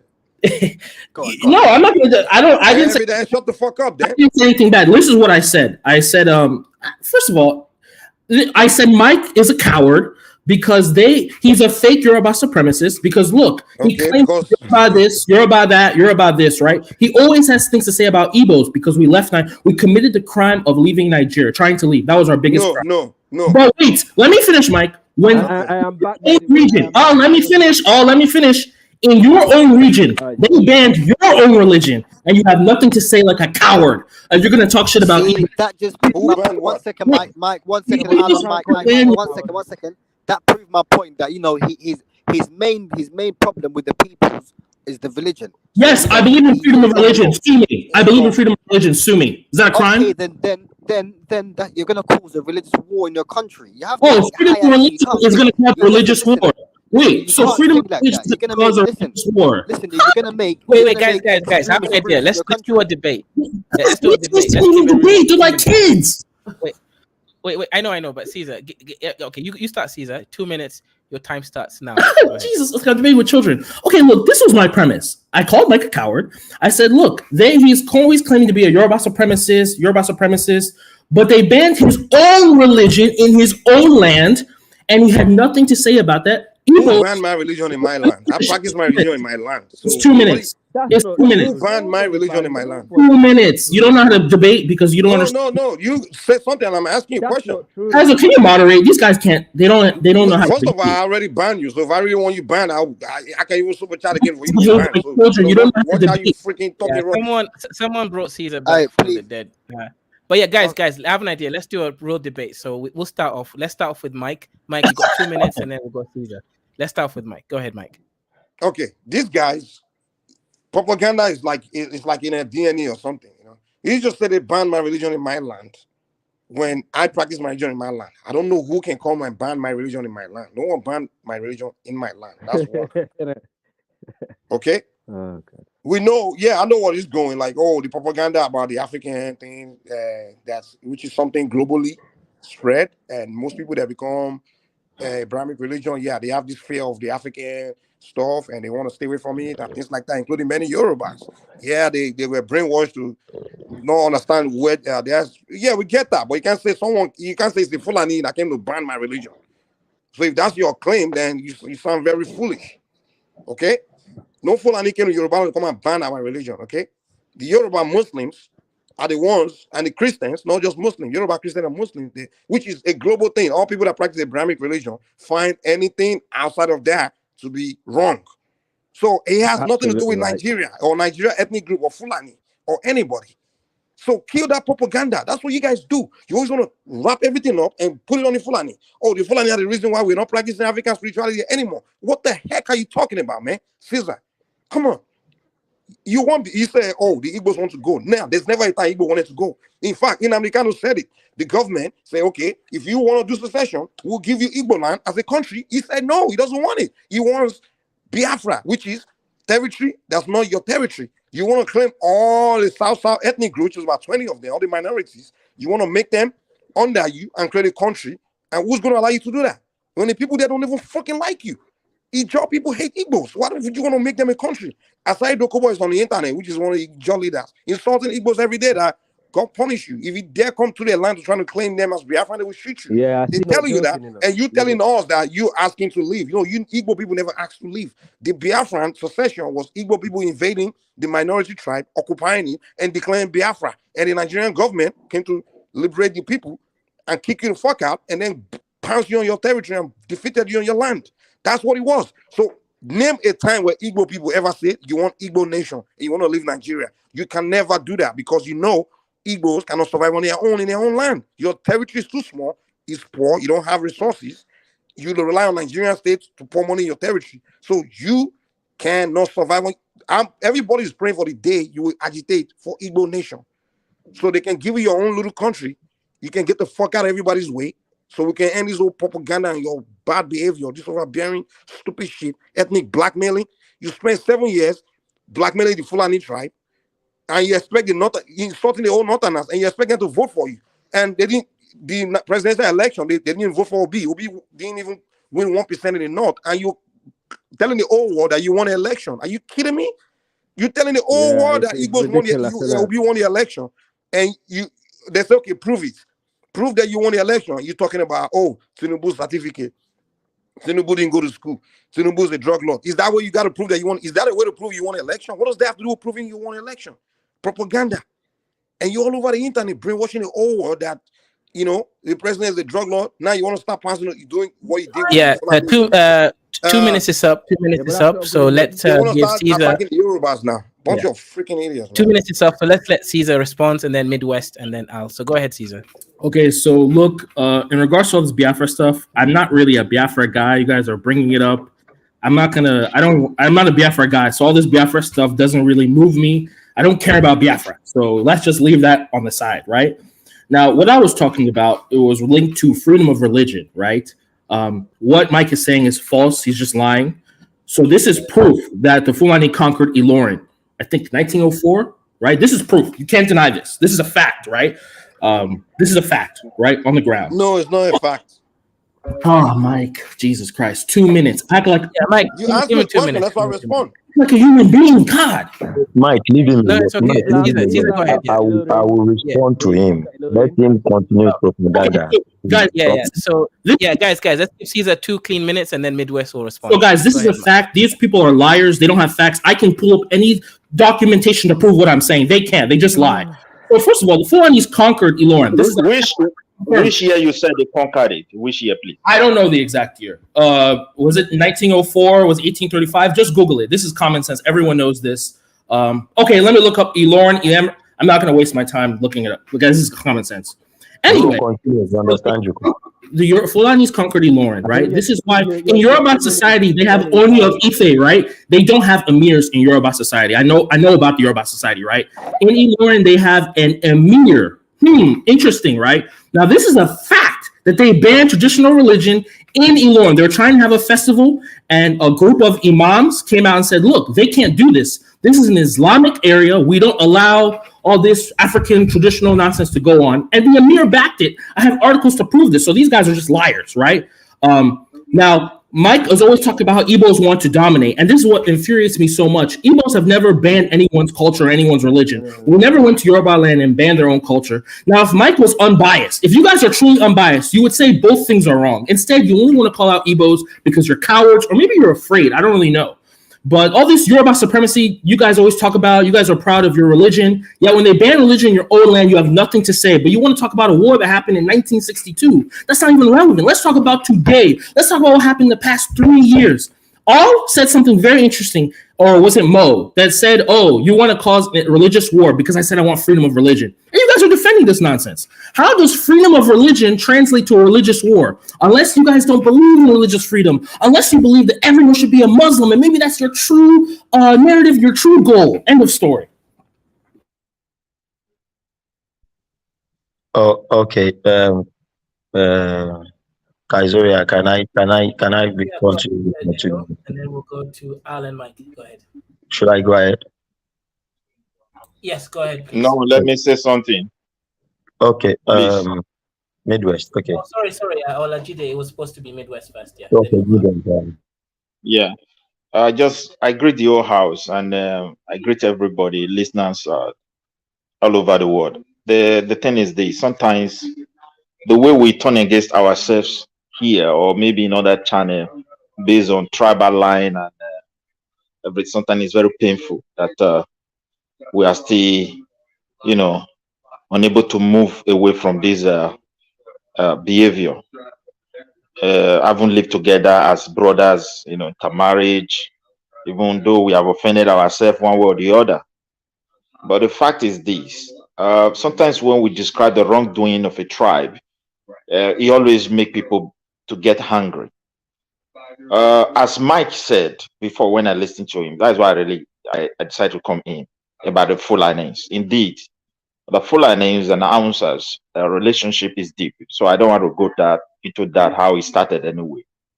But the Fulani we know have been a very peaceful people, and those days when they are nomadic people who escort cattle.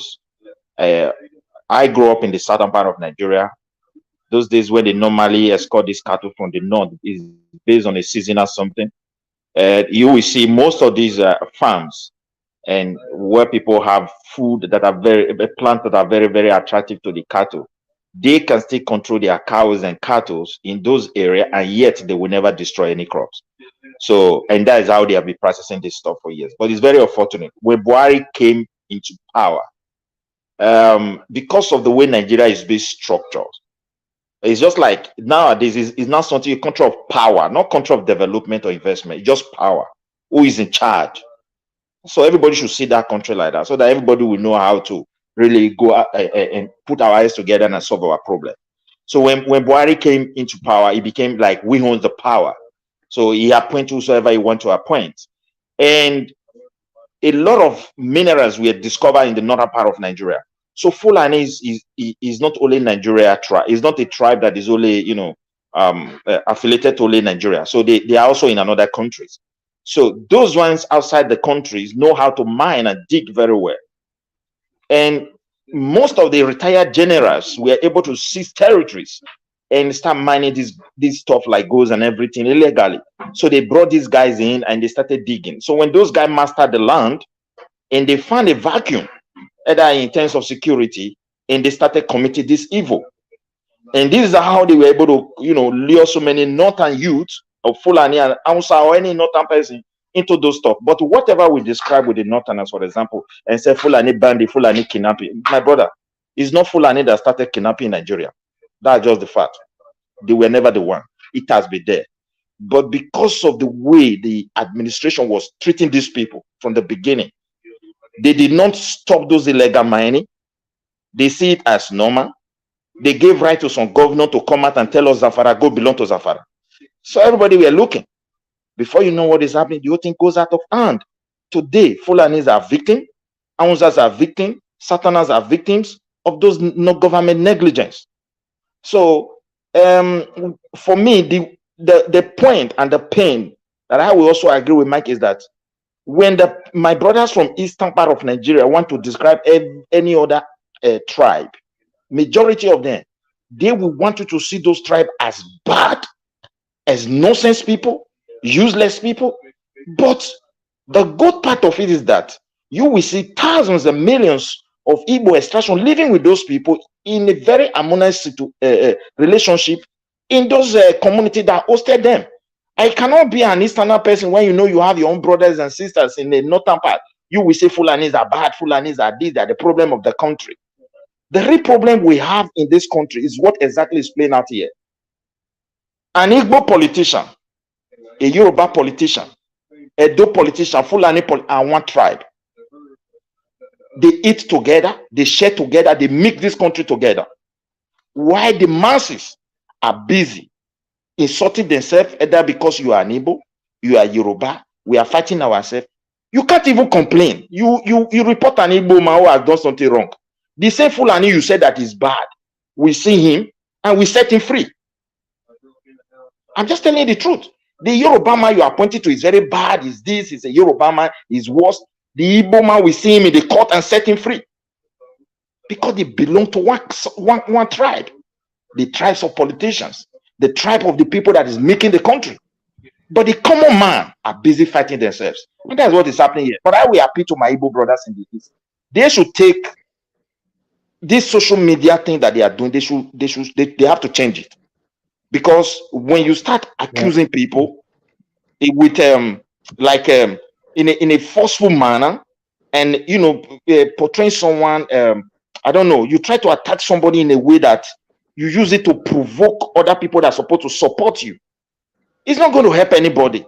You cannot go to internet, you call someone that, like the current president, I did not voted for him.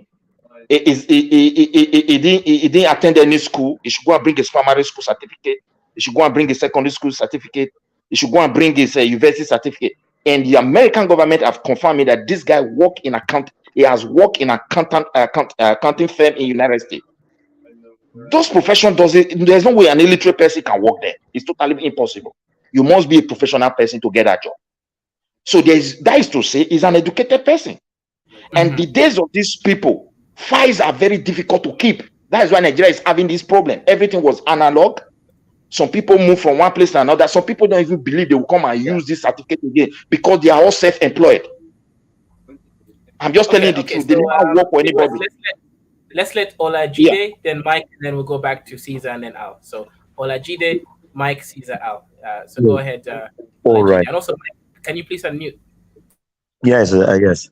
So thank you very much. Midwest, I like your submission, but to some extent, I will just make a few corrections to some things.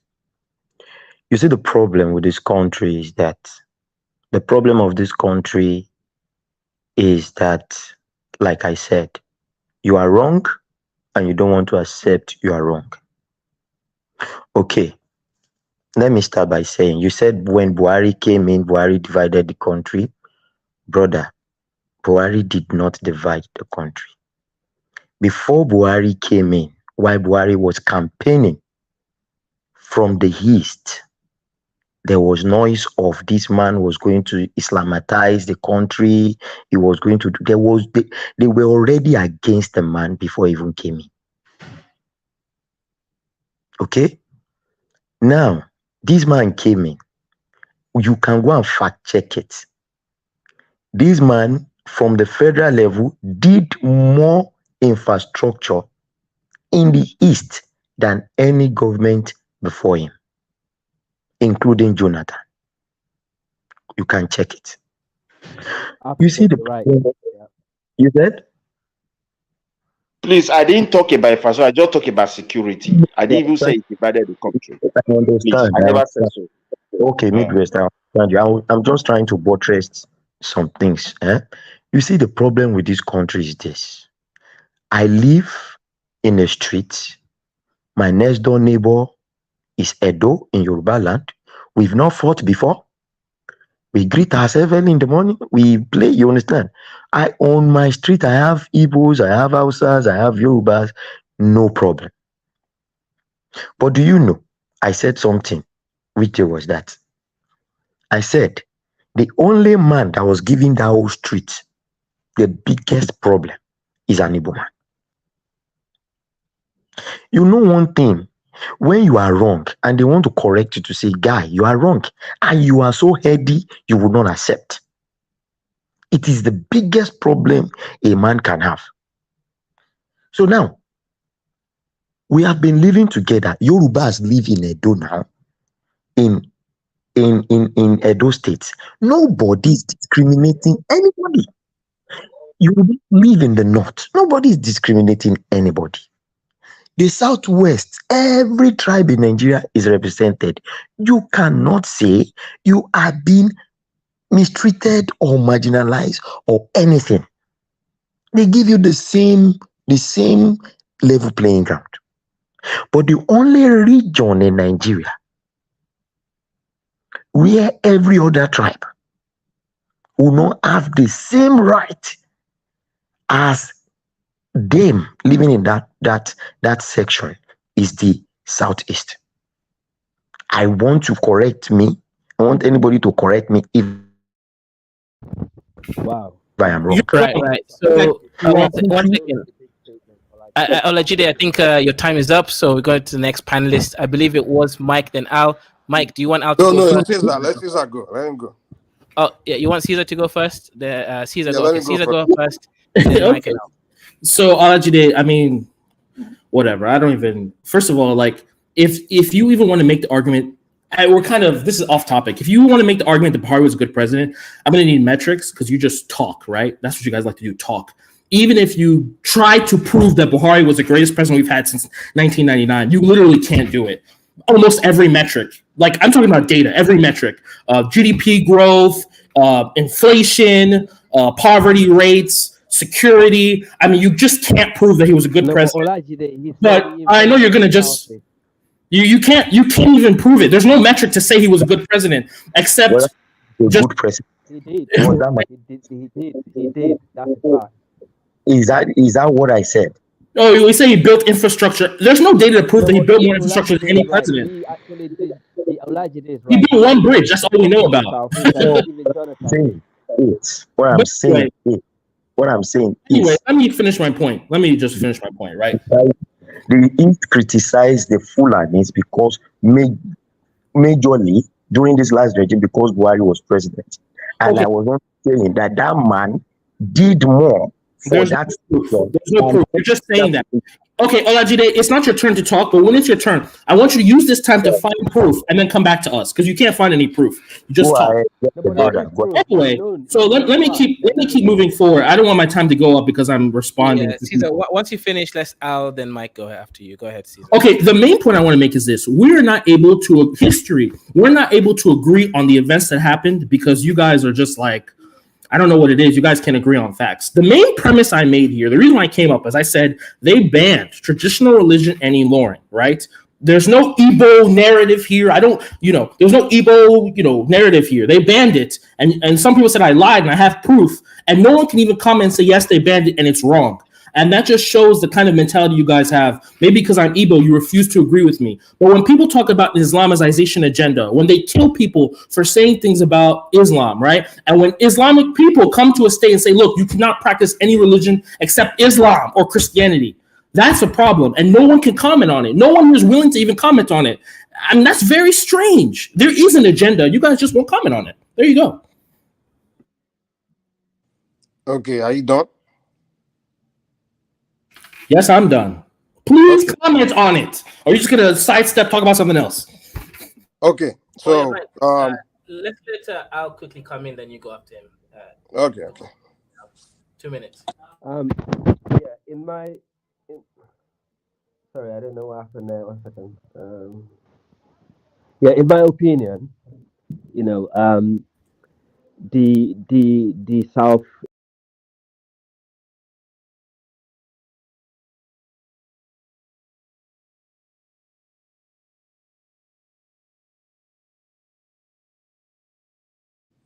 I think it dropped off, man. Yeah, go ahead, Mike. I think his connection is bad. You see, Caesar here, man, if you pay attention to him very well, his hypocrisy is like top notch, man, to be honest. He said they banned, he constantly say, oh, bring evidence. Now, there's no way you will find evidence that they officially ban traditional religion in the North. Yeah, we can agree that they have intolerance for traditional religion in the North. That's all over Nigeria. Even in the Southeast Igbo land you come from, 90% of you guys are now Christians. You don't accept traditional religion anymore.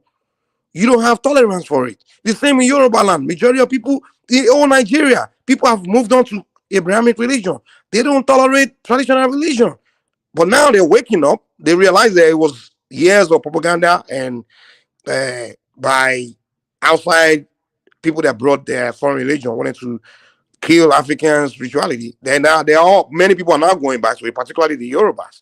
But Caesar here, we come here and use propaganda to say the Northern has banned traditional religion. He can go there and do traditional religion. I know places in Igbo land where if I dare trap traditional religion, the Christians will not accept it. Lie. Look at the back. Christians, no. Bro. Hold on now. Let you talk, man. Let me talk. It's a phenomenon everywhere. the people are spooky towards African spirituality, including Kaizo, including other African, including white, including the whole world is spooky towards African spirituality. So you want to use propaganda to say is the Northerners that hate African spirituality who allow people to do African spirituality? It's a lie. It's propaganda, and you can show me official documents or in a Nigerian constitution where they ban African spirituality. There's no law that bans African spirituality. It's basically people's intolerance towards it. And it's not peculiar to the North. It's everybody, including my own Yoruba people. And you give an example of Kwara. That's Yoruba land. The Yoruba Muslims in Kwara. Yeah, Kwara, the people that are mixed with North. The Kwara is like a hybrid state. The people is a hybrid state where there are Yorubas, there are hausa, there are many ethnic groups there. They are all mixed. Notice you're scared to say Kwara State is a mixed. Notice how you're scared to say Fulani, you coward. Say it again. I said it's funny how you don't say the word Fulani. I think you're a coward, Mike. I'll be honest with you. I think. What do you mean Fulani? Why is the only Fulani that inquire? That Yoruba inquire, that Nupe Kuri inquire, that Fulani inquire, that Hausa inquire. So why are you singling out Fulanis? I think it's interesting you won't mention one tribe, and I think it shows that you're a coward. That's what I think. Do you want me to bash Fulanis? Okay. Well, you don't so, but you won't even. Wait. Let me talk. In Kwara, the dominant religion there is Islam. So the few people that practice African spirituality are almost like in non-existence. So over there, you mentioned, in Kwara, they're this and that and that. They're intolerant. So you can't say, in fact, those and now you mentioned, you said the Fulani conquer Lauren. You see, these are stupid bros. Okay, Ilorin, like I said, it's in Kwara. Kwara is a hybrid environment. When I say hybrid environment, Kaizo, what I mean is usually in Nigeria you find spaces where it's multi-ethnic, where it's like a bunch of ethnic groups like bordering each other, living together. Like kind of like that space doesn't really belong to a particular ethnic group. It's just a bunch of group of people. So now what it was this same Caesar is telling us, why are we going back to the past? Why are we not talking about present? Oh, you only have a problem with us going to the past when it's about what Igbo people did wrong in the past. But you went way 200 years ago to the past when during the jihad of the northern Nigeria, you went there and you're trying to use that Ilorin area becoming more of Islamic area. You're trying to use that to say trying to say that the Fulani conquer Yorubas or something like that. That's what you're trying to have a question present for you, and I Mike. heard a lot. I have a question for you, Mike, and also Caesar later on. Is it true that the Igbos had a pact with the Yorubas and the Yorubas betrayed the Igbos? This is what I've heard. Is this true? It's part of the propaganda they tell them. Let him answer it. Answer that, Caesar. I don't know if it's true. This is what Ojoku said. It's fact. That's what he said. What did he say? According to Ojoku, according to Biafran history, right? If this even matters, according to Biafran history, Ojoku knew he couldn't actually see Nigeria by himself. He thought it was too much, so he went over to the west. They struck some kind of deal. Then he went back to the east. The Yoruba went up north. They struck a different deal. The rest is history. I mean, this is Biafran history or whatever. Okay, now you agree with me that it's a propaganda history. It's a lie. Mike, here's my thing. I don't think it matters. Now you prove it to us that your people are known for propaganda. Wait, Mike, let me help him. Let me help you. Cecil, let me answer your question. You see, the problem we have in Nigeria, just as Mike said before, when people are going to engage in propaganda for years, it will not look as if it's truth. By the way, who were Yoruba leaders that Ojuku, a general or whatever, or a colonel, sat down with his army uniform and talked to them? The people that were having voice in Yoruba land in the days of Ojuku, they were all civilians. Did Ojuku allow your own civilian in the eastern part of Nigeria to even play a role in that Biafra crisis? Mention those names. I mean, you were blessed with the president of the country as a ceremonial president. He never played a role. The Senate president was from the eastern part of Nigeria. No chance was given to them.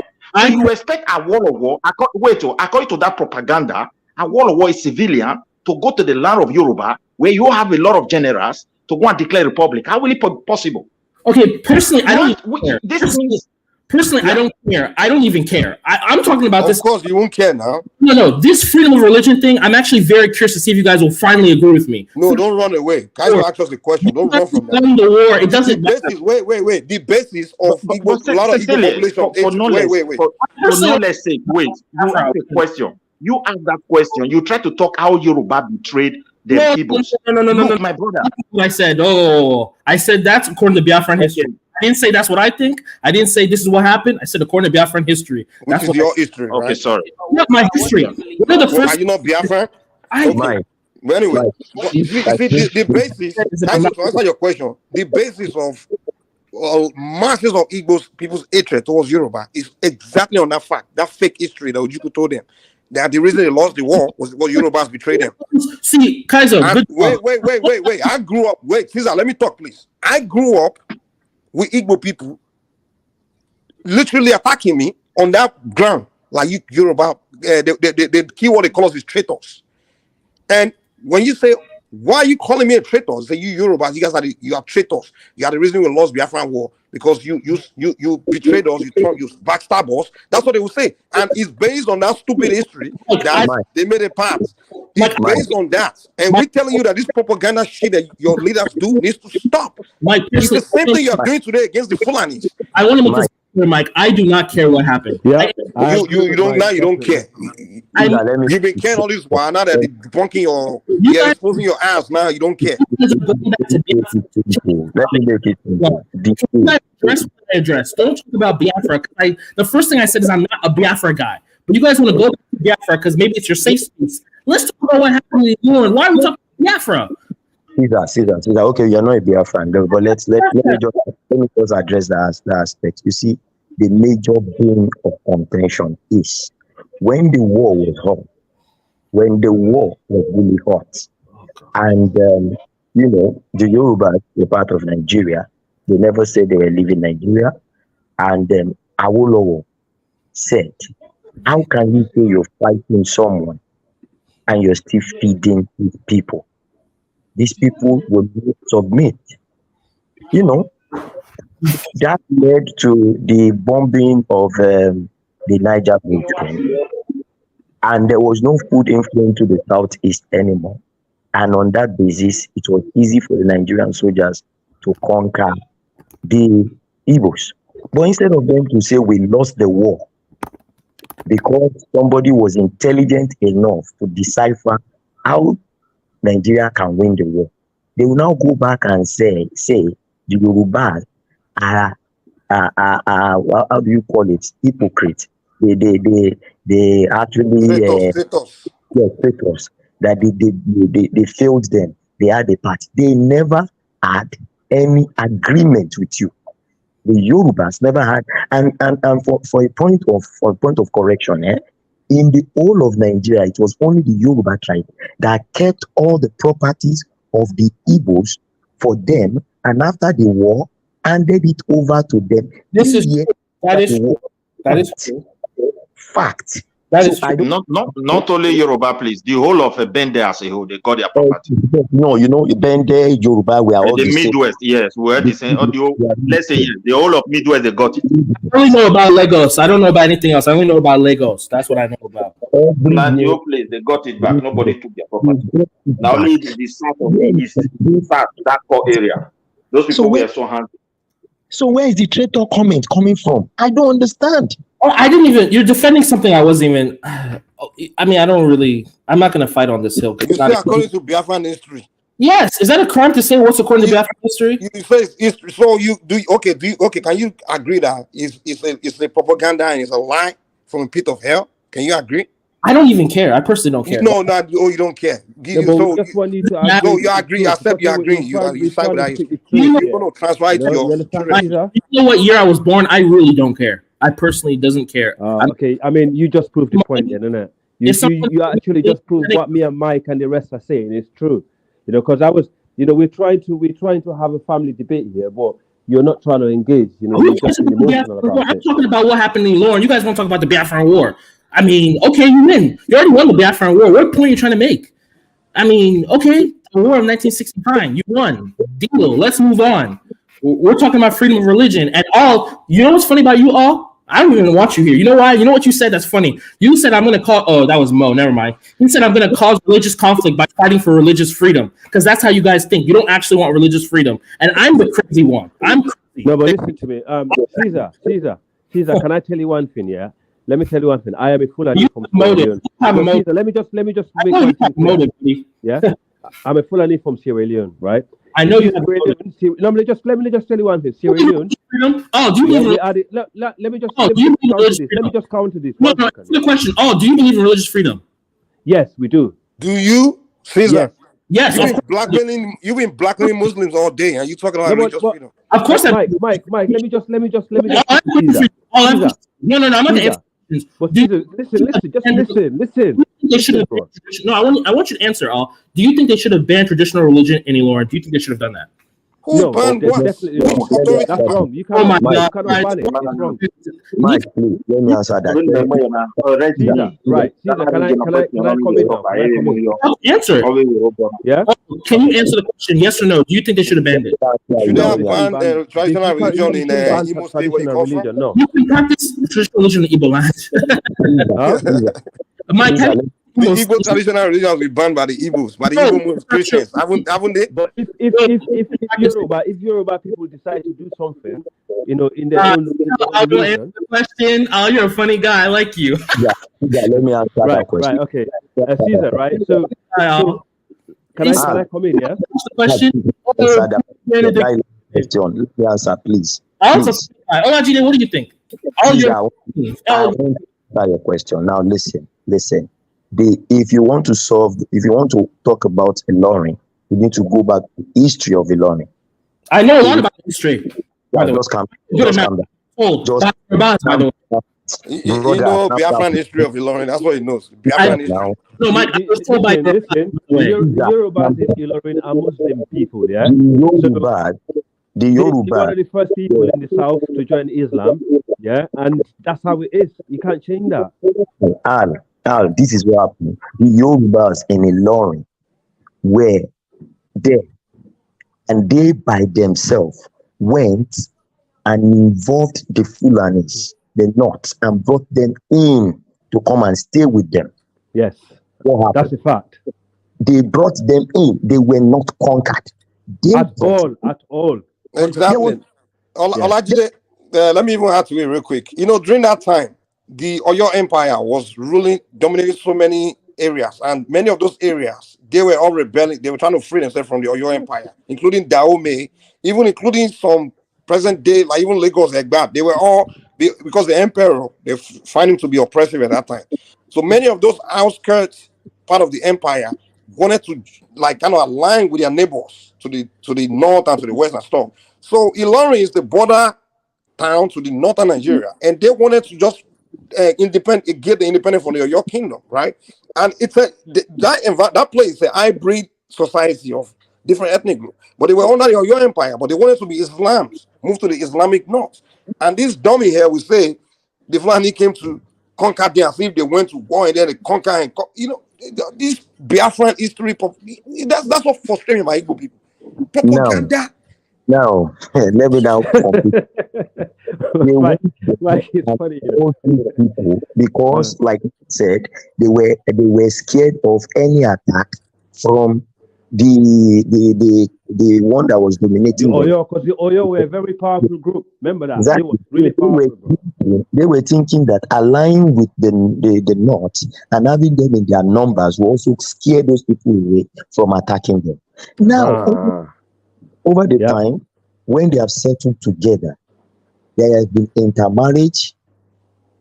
The traditional religion fizzled out naturally. Nobody forced them to fizzle it out. They only all rooted towards the Islamic religion. So the minority that was still practicing now said, we want to have a festival. And the majority that was practicing Islam, their leaders, not all of them now, because when the leader speaks, doesn't mean it speaks the mind of everybody, said, no, you cannot have that kind of a religion here. You cannot have that kind of a festival here. But does not mean those people were not practicing in their own homes. Nobody is killing them for practicing their old forms, but they wanted to have a day of festival, and those people said no. And the whole of the West, the whole of the Yoruba West frowned against it. And this even led to governors in all the Southwest declaring that day as an holiday now for all of the Southwest. So what is he saying? What are you saying?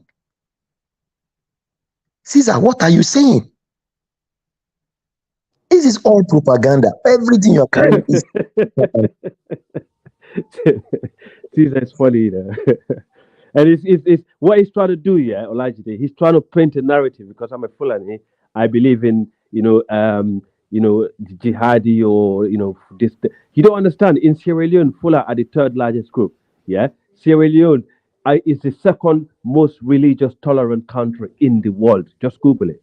Yeah, second. We are the third largest group. And Sierra Leone, the Muslim make 70% of the population. Christian are 30%.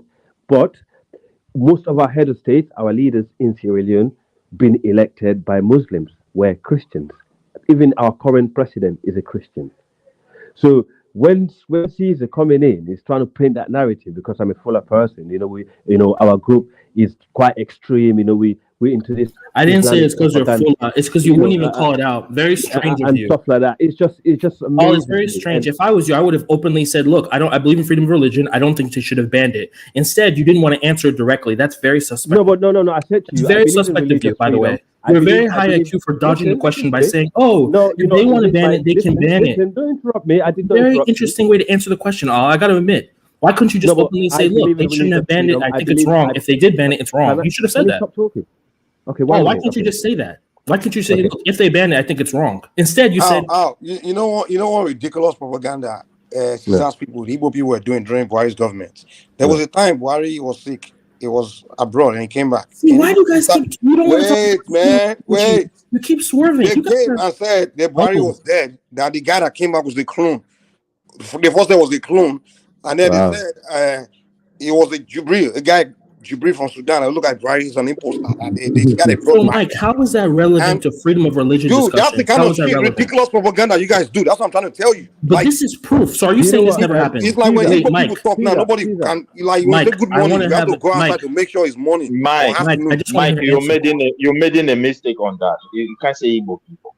And those who were doing this stuff were IPOB, and it was by Kano. No, the fact that the rest of their people didn't correct them. I mean, he always like. Mike, I just want to answer this question. Are you saying that they never banned the traditional festival? Mike, are you saying that they never banned traditional festival? Who? Caesar, when you say they ban something, listen. If you, Caesar, you live in a neighborhood and you decide to say, I banned this, you are just an individual. But when you say something is banned, it has to be something officially banned by law. Is an emir just a regular person? Dude, ban means by law. This is ban. That's what ban means. You can't say Mike. Mike, here's the next question. Did the emir say no traditional festival allowed? Did the emir say that? Does he have constitutional power to do anything? Answer. Did he say it or yes or no? Did your pastor say wait. Did the pastor? You're a coward, actually. You really are a coward. I'm answering your question. I'm answering your question. Wow. Did the archbishop in Igbo land ban Igbo traditional spirituality? Yes. No. What are you talking about? Yes. Archbishop. Oh, he accepted, right? So there is no Muslim or Christian imam or cleric. Mike. The emir does not have power to ban anything. An emir is not the same as an archbishop. Let me teach you something, right? An emir is maybe similar to an oba or a right? Where they basically have control over a plot of land, right? It's similar to a king. An archbishop is a solely religious leader. So you cannot compare the two. Let me teach you that. And two, you're a coward. Okay. He said he banned. sorry. Caesar, this guy, IQs. I don't know, man. Mike, you're a coward. You're a supremacist. Mike, I actually believe you're about supremacist. Mike, I actually believe that. You're not. You're an Igbo bigot. You're a fucking Igbo bigot. Mike, I thought you were about supremacist. You're actually a coward, dude. Wow. No, say to my face. Defend your own religion. Mike, Mike, hold on. Wait, Mike. Mike, you wait. I beg. We cannot turn the whole thing to like insult like this. It's not going to help anybody. His own religion. That's cowardice. Come on, Midwest. you have to admit it. Wait, Come on. No, how is Cecilia, it? Abi Come on. Cecilia, I don't know.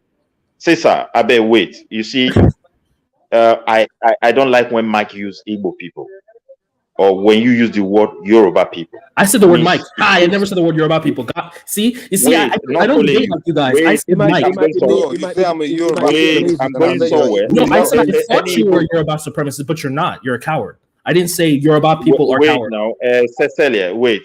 Cecilia, you see, this kind of generalizing a whole tribe I didn't generalize the brings a whole lot tribe. of I never wait. did that. Not only your tribe, please, not only you. I'm also talking to my. You just hold Yeah, on a no, little only bit. talk to him because I never Yeah, generalized let me Yoruba round people. up. I just Let want me to make it quickly very finish clear. We're that. not the same. I never generalized Yoruba people. Never did. Yeah, see, I'm the very thing is careful this. how I speak. Okay, then the thing is this. What we have to do as a people is that when we talk to you point to the failure of one particular person from a tribe, we should also understand that in that tribe there are a lot of people who are very good, who have contributed greatly to the development, peace, and coexistence of everybody in that country. There's no tribe that doesn't have people like that. So please, That's indeed, true. these of Igbo extraction should stop. When you say IPOB, everybody will know you are talking to. Indeed, for the past, I But can say Mike did said throughout the whole, IPOB though. He did make that clear. Mike yeah, said throughout it's the throughout IPOB. the throughout Buhari administration, there was a lot of propaganda from IPOB, and a lot of people queue in. They were enjoying it, and those lies now look like truth. But now we have a new administration. If we continue with that attitude of engaging in propaganda, it's going to create a lot of problem in the southern part of Nigeria, I and want to that be will clear. I never distract said us. anything that was propaganda. Can someone tell me Wait, anything I said that was wrong? it will distract us from the real problem that is affecting every one of us negatively when it comes to administrative system of the country. So please let us point to facts that is affecting us and look for a way we can admit that, oh, people of my tribe have also made mistakes. And let me be clear, This I'm leader doing has that. also made Nothing a I said mistake. was wrong. It would Everything be I good said, for I every have one of proof. us than to say Everything I all said, I Igbo have proof. people or all Yoruba people, all Edo people, all of this one. The tribal something is becoming worrisome to me. No, So that there's one only day one we don't person doing tribal end stuff up here. turning against There's only one ourselves person one day doing in that tribal stuff country. here. There's only one person doing tribal stuff here. Let me give you an example. Please don't talk about the Biafran war. Oh my God. Let's move on. Please stop. Let me say what I want. You don't know what I'm saying now. Please. So, Midwest. See, there was a time in Edo State when this cultist thing was rampant in Edo State. The leader, the king, the Oba, came out. He caused those people, and he said anybody that is involved in cultism should be picked up. Now, the government too said, yes, they are going against these guys. That's to show you that the leader of the people has proven that he's not in support of what these people are doing. But what Mike is saying is, while IPOB was busy spreading this propaganda, while IPOB was busy doing what they were doing in the Southeast, all the leaders of the Southeast kept mute. No one came out to condemn this until those people have grown wings to the point of killing their own people. That is when they are now shouting and running to the federal government to help them. This is what we are saying. Okay, if that's what you're saying, and I agree with you. I mean, that's easy to say. I agree with you then. Fair. This might mean that you are in support. No, I mean, look, if that happened, then I agree with you. It's wrong. If you're a government elected official and other people are advocating for secession and you don't call it out, that is wrong. I agree. I mean, how could I not say it's agree? I mean, you're a traitor. How can you be a governor of Nigeria and support Biafra? I mean, that's simple. Okay. Do you know that till today Obi hasn't condemned IPOB? Oh my God! See, why can't he hasn't? Mike, you know what's funny? This whole he's not even talking about the killing in Southeast right now. He's not talking about anything. This whole discussion was But about they will religion. talk about You guys are how obsessed people with are being Biafra. marginalized in Lagos. We're And, talking about freedom of religion. You guys want to talk about Biafra. Why can't we talk about what's actually going on in Nigeria instead of the secessionist movement that's based in Finland? I mean, what are we doing here, guys? If we look at everything coming out from that space, it stems down to what we are talking about here. So how is that relevant to what happened to Lauren? How is that relevant? Let me refresh your memory. No, Ajay, how is it relevant? You guys Calm can't down. keep talking about Biafra. Jesus. No. You pointing finger at other people, and we're telling the fingers Calm and down. I've pointing back at explained you. the That's what's going on here. Oh, so you're saying you're okay You're with what's going pointing on? finger at the non Oh, Fulanis and all these people. but Mike, why can't you call out what happened in Lauren? You can only call out Igbos. Why is that? Nothing happened in Ilorin. Nothing happened in Ilorin. You're So pointing wait, finger at so Ajay, I want you to call me a liar. Is what I said a liar? Did the Emir not back a group that banned traditional religion? Is that a lie? Tell me. Is it a lie? True or false? Is it a lie? He didn't ban it. No. He did. Calm down. Ilorin, the head of the Muslim faith in Ilorin is the Emir. So the Emir said, because he is a religious leader and is also the Islamic leader, said those people, mind you, those people were already practicing their religion in their various homes, in their various corners. Nobody has gone after them, meaning that they tolerate them the way they were. But these people said they want to come and have a festival. Then the Emir, being the head of the religion and the traditional aspects in terms of being a king, said no, they cannot have this.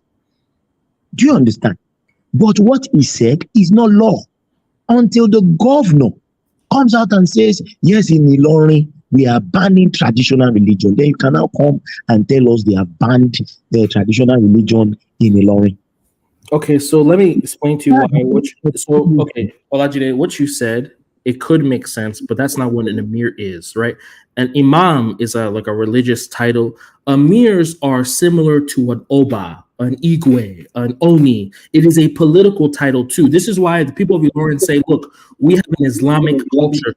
Let me finish. This is why the people of Ilorin say, look, we're an Islamic city. We're an Islamic culture. It's Islamic. They don't refer to it. It's not just a religion. It's a culture. It's a way of life. So this emir title is also a political title. That's why there's no oba in Ilorin. There's an emir, right? So an emir is not an imam. So I just want to make this very clear. You do agree that this happened, though, right? You agree that. Wait. Let me ask you this, Cesar. Let me ask you this question. Let me ask you this. Wait.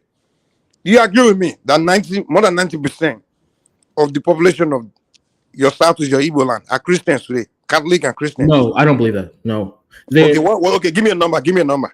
So I believe that 70% of Igbos practice some kind of combination of they still go to church, but they still do their Igbo religion.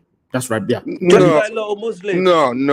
I mean, I'm telling you what happened. Okay, here's the deal. But the general religion they known in Igbo land is Christianity. No, but they'll go to church. They'll go to church on Sunday, but they'll still do their sacrifices. Like that's what we do in Igbo land. We just I don't believe it. But anyway, this is what happens. But okay, would you agree that an average Igbo person, Christians, find traditional practice wrong? No, I would say there's Are you kidding me? No, Mike. There's a small group of people who are religious. Are you kidding me? Christian religious extremists, and we shout them down like no, that's the lie. There's no Christian in Nigeria. They're like, I'm talking about Christian, declared Christian. That doesn't, or Muslim, or any Abrahamic religious practitioner. That doesn't condemn. That doesn't dislike or condemn African spirituality. Mike, let me say something. It's a phenomenon all over the world, all over Africa. In my own snakes, for example, you can't kill snakes. Now, Cesar, I want to land on this question. The same question you're asking. That the Emir, they didn't want the festival to take place. The festival. Now, I'm telling you that in that Igbo land, where the Christians are, I'm talking about the real Christians, fanatic Christians. People say they want to do a traditional spiritual festival. Would they tolerate it? They can't do anything about it. They will not. They will not tolerate it. They will say we don't want it because they're scared. If you are an Igwe in Igbo land, you can't be a Christian or Muslim. It's not possible. You have to be a follower of Oriana. That's not what I asked. No, that's the reason why I ask you that question is you're trying to do a propaganda here. Make it look like it's only... No. It's only that Emir there. There's intolerance of. This is what happened. You guys are saying it's propaganda. Are you guys okay? No. Let me tell you what you're trying to do. What you guys do is trying to point at one isolated issue and use it to So now, describe. first you say it's propaganda, now you say it's isolated. What? No one is arguing with you that the emir there, which is a spiritual No, leader, before you were is a saying it Muslim didn't man. happen, and now you're saying it did happen. Okay. Let me respond to you, man. Give me a chance. Give me a chance. We all know, no one is denying that emir, being a Muslim spiritual leader there, is intolerant. They want to accept a spiritual goddess of Ashun. And that's why they canceled the festival. Wait, dude, let me talk, man. Can you meet this guy, man? God damn. Wait. I'm agree with you. No one is denying that the emir there, being a Muslim cleric, Muslim spiritual leader, was against the goddess of Oshun festival being done in the public, in a society, being an Islamic society. We get that. No one is denying that. But the emir, they have power, legal power to ban it. He expressed his disapproval of the festival being done. That's all he did. And I'm telling you that the same is the same way every other Christian leader in Nigeria, including pastors, including your spiritual leader in your Igbo land, are not just religious leaders. and they would have expressed the same sentiment that I disapprove of African goddess festival being done in public. They would say the same thing. So don't try to make it look like it's a fulani thing. It's an Abrahamic religious thing. People of Abrahamic faith, the religion tell them that anything that has to do with because they see things idol worshiping, that's what they describe it, which to me is all ignorant. They see it as something sinful. So that's where the intolerance comes from. Look, it has nothing to do with conquest. So Mike, let me tell you something. Christians do it more than even the Muslims. The word Amir is not just a religious title. If you just Google the word Amir, Amir means prince. So you're just but the purpose of him doing that is because he's the Muslims and he's the listen, dude. Listen. In all these societies, Islamic society in Nigeria, the Emir is the highest on the environment, is the highest ranking spiritual, the Islamic cleric, Islamic leader in our society. Is the top. He's the spokesperson. If the Muslims exactly. So he was the spokes. The entire Muslim community said we don't want the goddess to be. Mike, I have a question for you. Are you denying it has nothing political at all? That's what you're saying. Political? No. Well, electoral value. Even though it translates to commander or prince. Okay, no problem. So let's keep moving. Did they cancel the festival because of it? Yes or no? Did they cancel the festival?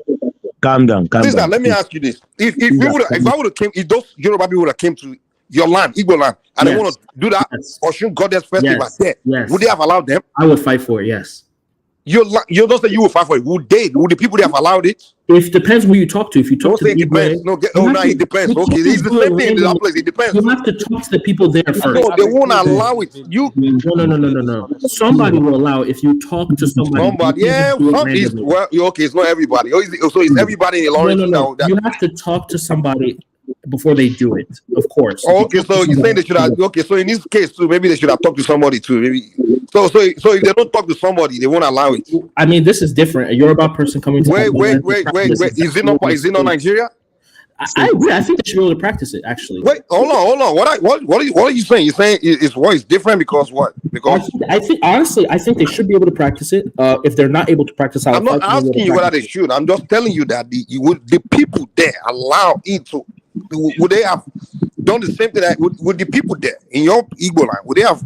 Well, okay. So let me take you festival being done in the public. So in this situation, it was the leadership that said no, and I think in Igbo land, if you speak to the leadership before you do it, they'll say yes. That's what I believe. So they have to speak to the leadership before they do it. Yes. So if they don't speak to the leadership before they do it, they won't allow them. I don't know what would happen. That's what I'm saying. You gotta know. Okay, so you don't know. So I'm not in charge of Igbo. I don't know. So you're saying it's likely that they won't allow it. So you know that in your place. So if you say you don't know, you are telling me that it's likely that they won't allow it. I don't speak on what I don't know about. That means it's likely. That's another way of saying it. Wait now, that's another way of saying it's likely. What's the difference between me and you? Like, I would fight for them to be able to do it. Don't move the goalposts. Relax. That's the difference. I would fight for them to be able to do it. You wouldn't. That's the difference. Don't move the goalposts. Hold on. So what I'm saying is, so if it's likely that they won't allow it in your place, so why are you criticizing another place? If they did, where they don't want to allow it, I would fight for it. That's what you don't understand. I don't know why you guys can't grasp that concept. What don't I understand? Can I come back? And also, No, there's another thing. no, but Mike is Caesar, you're not finally trying to be admitting honest. that it happened. I mean, Before he was denying it, now he's even in admitting the it. chat, You we guys are you're not being fake. honest. Until the government of Kwara State bans traditional religion in that state, then you can say they have banned traditional religion practice. Because even the emir can be removed by the governor. Did the governor not remove the emir of Kano? Yeah, he did. Okay, very good. So the governor can even remove Do you think he these should be removed for this action? who?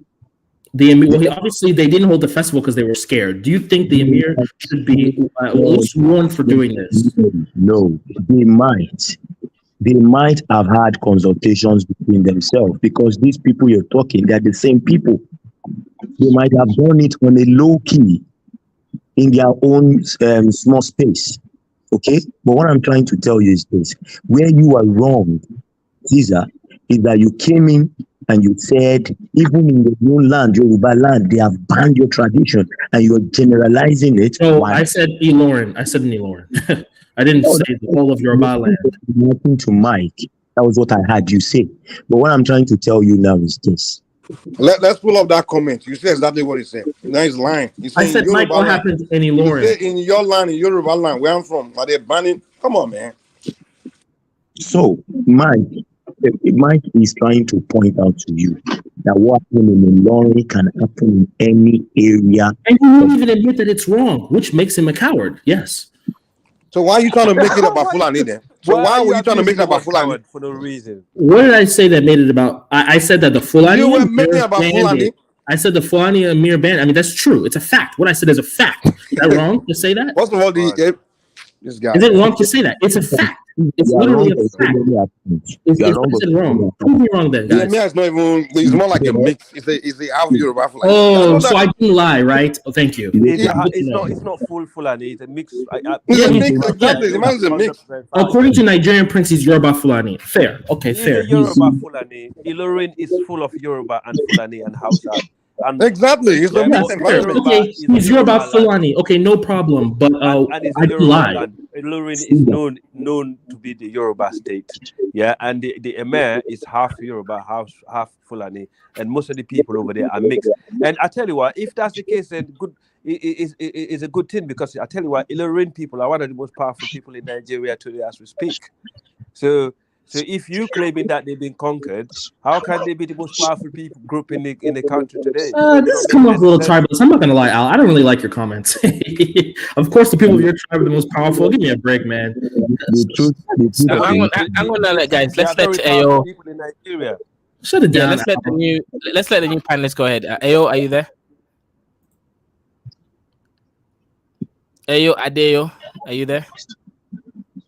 Yeah, I'm here. Okay. I'm Do here. you have anything to add to the conversation? Yeah, actually, I'm just trying to buttress the point of the panelists. I mean, of Mike and the rest. I think Caesar is missing a point about what happened in Ilorin. And Ilorin is more of it's not an ethnic issue. It's not an ethnic conflict. It's a religious thing.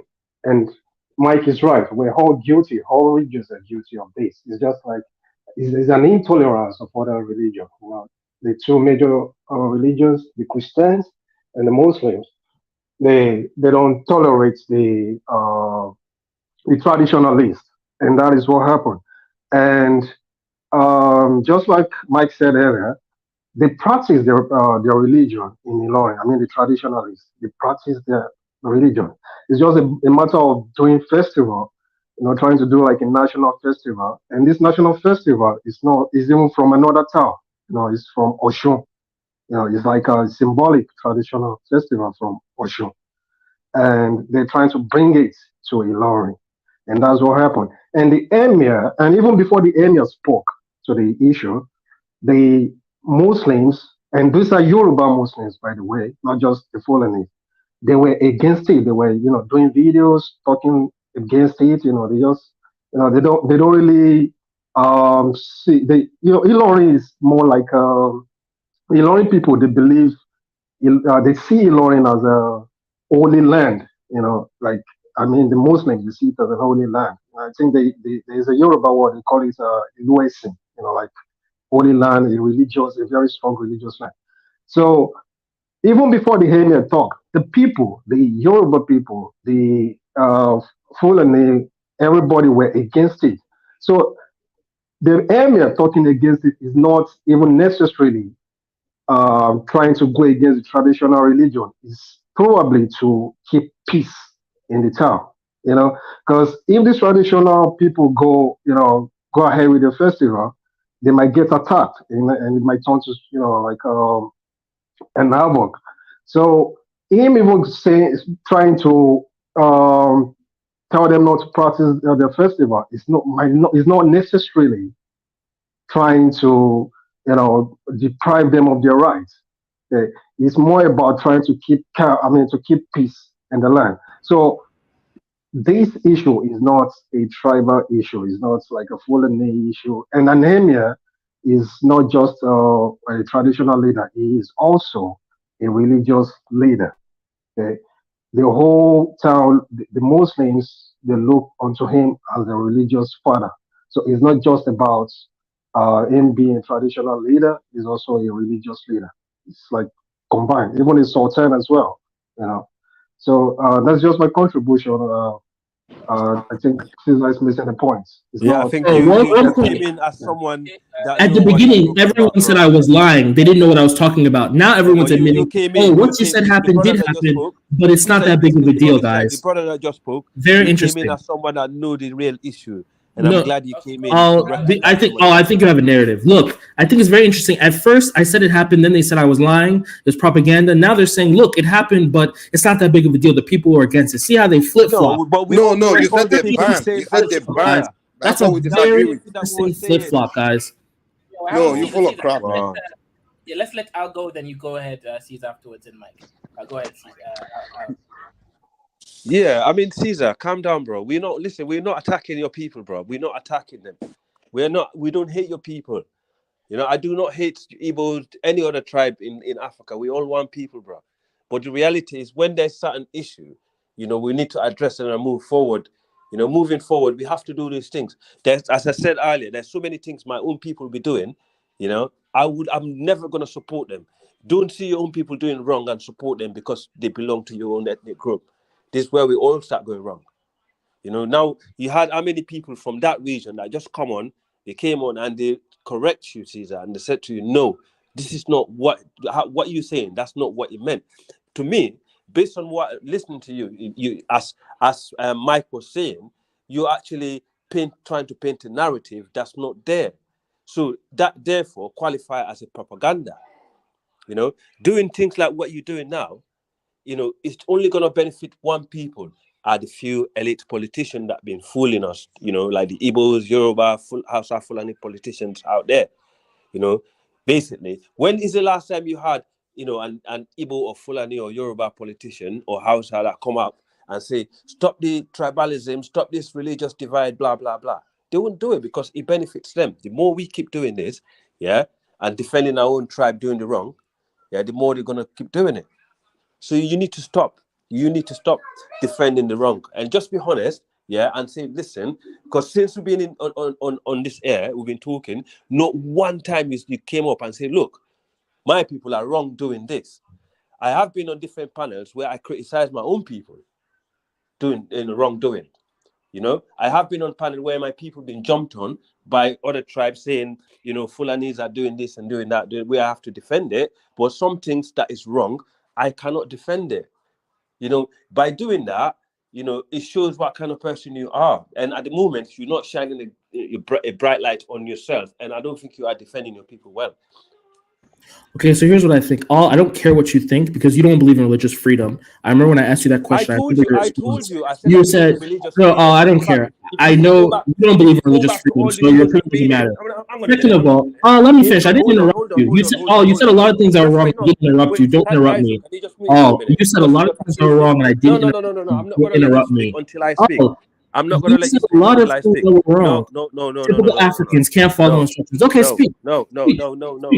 You got to listen. right? Speak. I Africans said to can't follow you, instructions. You can't follow simple instructions. no, I but let you listen, speak for 2 minutes straight. You can't let me speak. You don't no, have but self-control. you just You accused know, me of do not you making know a how to change of spell freedom. self-control? Therefore, you try You to know how to change spell another self-control. narrative. How old are you that you can't control yourself? Acting like a child.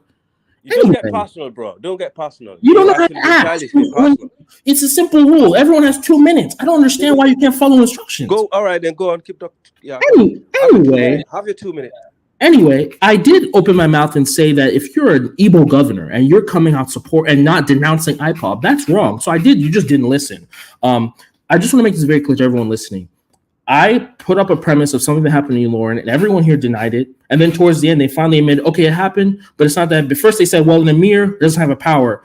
And then people admitted that, look, an emir is a political and a religious title, right? Emir even translates to prince or commander, right? But now they want to flip it and say, well, it's not that big of a deal, right? So they're just flip-floppers. You can't attack them at any points, and they attack me on Nobody's flip-flopper. And second of all, you said you condemn IPOB. It's a lie.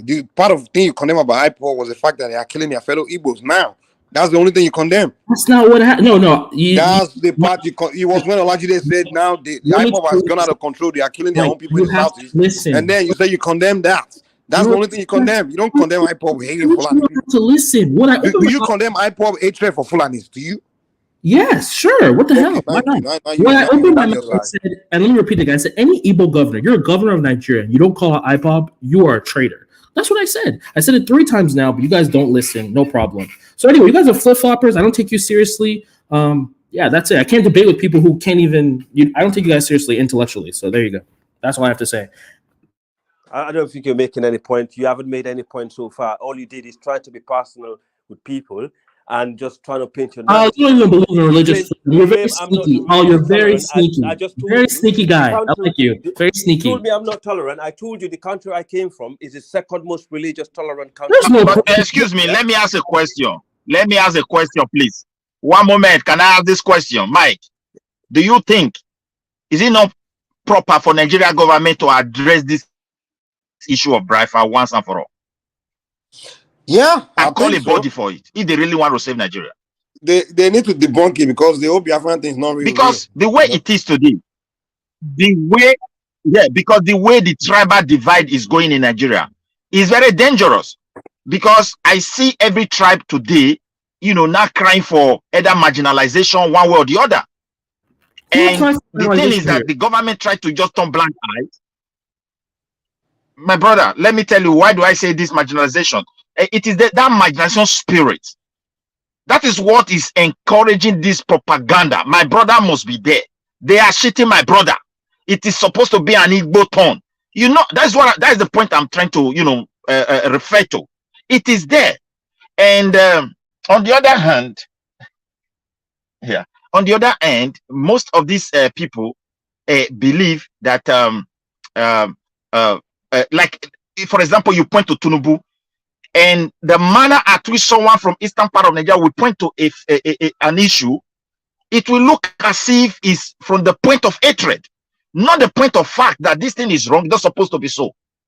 You see it now. We are a bit confused. I think they should debate this issue to keep this country going. The more they continue to allow it to happen and continue to go, a time is coming. You will see tribal crisis in some states. Thank God the Yorubas were able to manage it. When it comes to Lagos, the elders, the leaders, and Igbo leaders as well, they all contributed anyway to solve that problem in Lagos. A lot of people work on the ground. But if it spread across that level and start crossing to other places, imagine when somebody do something wrong and you try to correct the person, we tell you are jealous of me. Does it make sense? No. So someone is doing, look, you live as a bond together. Someone is doing something that doesn't match your way of reasoning. You call this person and say, look, my friend, you don't need to behave here, and we cannot take this from you. The person will say, you are talking to me from the point you are jealous of me because I'm very successful. And it's hard to bear. Some of these statements, they need to address them. Let everybody know their boundary, because most of these military guys who bucanize us, they didn't even do it alone. They were with so many people who were having power there. And now everybody is crying. Like that, or you refer to, what is it called? This Kwara State. Kwara State has been an issue. If you go back to history, even when they were creating Midwest region, there was also a referendum for Kwara, that region as a whole, because when the British draw the line, that was where the confusion started from. They didn't end it in the river area, but they brought it down and cut so many parts of Kwara. And that is why they were saying, okay, when you create the Midwest, the middle belt region of the northern region of Nigeria, we have to look at Kwara to solve this problem. Kwara people also agree for a referendum. If you go back to history, I think I stand to be corrected. Many Yoruba people here who know a little bit about history, they can also go back and look into that kind of something. So all these things, we are becoming so divided. We lack respect for one another religion and the tradition that has kept us together as one, that make us to reason like good human beings. We have destroyed all of them, and with false imam and false pastors' doctrines. And look at the people themselves. No love. When you correct somebody, they turn it to tribe. You try to talk it the other way, they turn it, you are jealous of me. I don't know where these kind of statements are coming from, but sometimes I'm so confused because I don't know what will someone will be jealous in the other persons for. I don't know the sources you think you have and how better you are to the other people, or who even told you that you are better than the other man. I don't know, because I cannot approach someone who's talking to me as an Edo person is from Yoruba land because of it doesn't love the way I behave. But I've seen some people who have been so indoctrinated with this IPOB. That's the first thing they will tell you. You tell them this thing I don't like, and they will tell you, oh, you are jealous of the Igbo race. Igbo race are very great. Igbo race are the best. Igbo race are this. My brother, Nigeria tribe are great people. We also have stupid people among all these tribes. There's no tribe that is free from it. And we should treat it this way. And if we do that, it will benefit every one of us. Let Nigeria government debate this issue. Let them select people. People will be saying, no, it doesn't matter. I think this moment we can manage it. But if we allow it to persist, there's a time it's coming we can't manage it. It will be a big crisis. And Maybe this is my own comment on what you contribution. said. And this is the biggest issue I have with these panels. Everyone's so fair to say, oh, like, first, marginalization, I never talked about that. Igbos think they're superior. I never said I was superior to anyone. Maybe you're talking about things that happened in past experiences in your life, fine. But you make these comments about Igbos. Yeah, let me tell you my experience. I want to tell you my experience. Why I told you this word. Okay, everyone's sharing their personal experience. Yeah, let me give you my experience. Please, I don't want to hear Nigeria. I was personal experience with Igbos and how you don't like them. I don't really care. That's okay. I don't care about your personal experience, right? No, it's not. Wait, my brother. I was in an office. Wait. Their personal experience. Stop interrupting him. You was accusing me earlier. I've been a little man. Yeah. No, he was done talking. Now I'm talking, but now he can interrupt me. See, you don't even argue in good faith. God, I hate people like you. He interrupted me, but you're defending him. You don't even know how to argue in good faith. Honestly, you're Jesus. Do you know how to spell good faith? Yeah, guys. You need. Okay, I have an idea. Caesar, have good faith. They can't argue in good faith. Yeah. He interrupted me, but he's defending him. Caesar, Go figure. Caesar, have 30 seconds, and we'll let the other brother respond. Go ahead. God. You know what? I'm done. I don't even know what to say. Okay. Shut out. So yeah, Ayo, were you the one speaking, or was it Midwest? I think it's Midwest. Oh, okay. I think Midwest dropped out earlier. But yeah, let me send the link back in the chat. So, okay, what's happening in Nigeria? Why are Igbos and Fulanis the most hated tribes? No. There's no. This is what it is. If you go to Nigeria, you're not going to see division between ethnic groups. What you will see is Igbo people angry that they lost the Biafran war 60 years ago, and they'll start, it's like their parents just keep preaching like hate in them. You understand? Those that experience the war, they want revenge in a sense. So they want their children to some type of revenge in the future. So they start preaching hate into their children to hate like other ethnic group, So literally they are the only one that got problem with everybody. No one got problem with them. You're not gonna see you literally will not see other ethnic groups like just holding some kind of animosity. They are the one that it's just Igbo people creating problems. In fact, like I never even thought Nigeria would get to this point. Like literally by around 2010, by 2014, I mean, there was no, this kind of conversation wasn't going on. Everybody moved on. Everybody was doing Afro beats, just, you know, everybody having good, like Nigeria was dumb. No one was talking tribe until this iPod people came out of the game, boom, started the whole, internet came out, and then they just, resurrect the ghost of Biafra. That shit was freaking in the 60s, man. Like everybody, I wasn't even thinking Biafra anymore.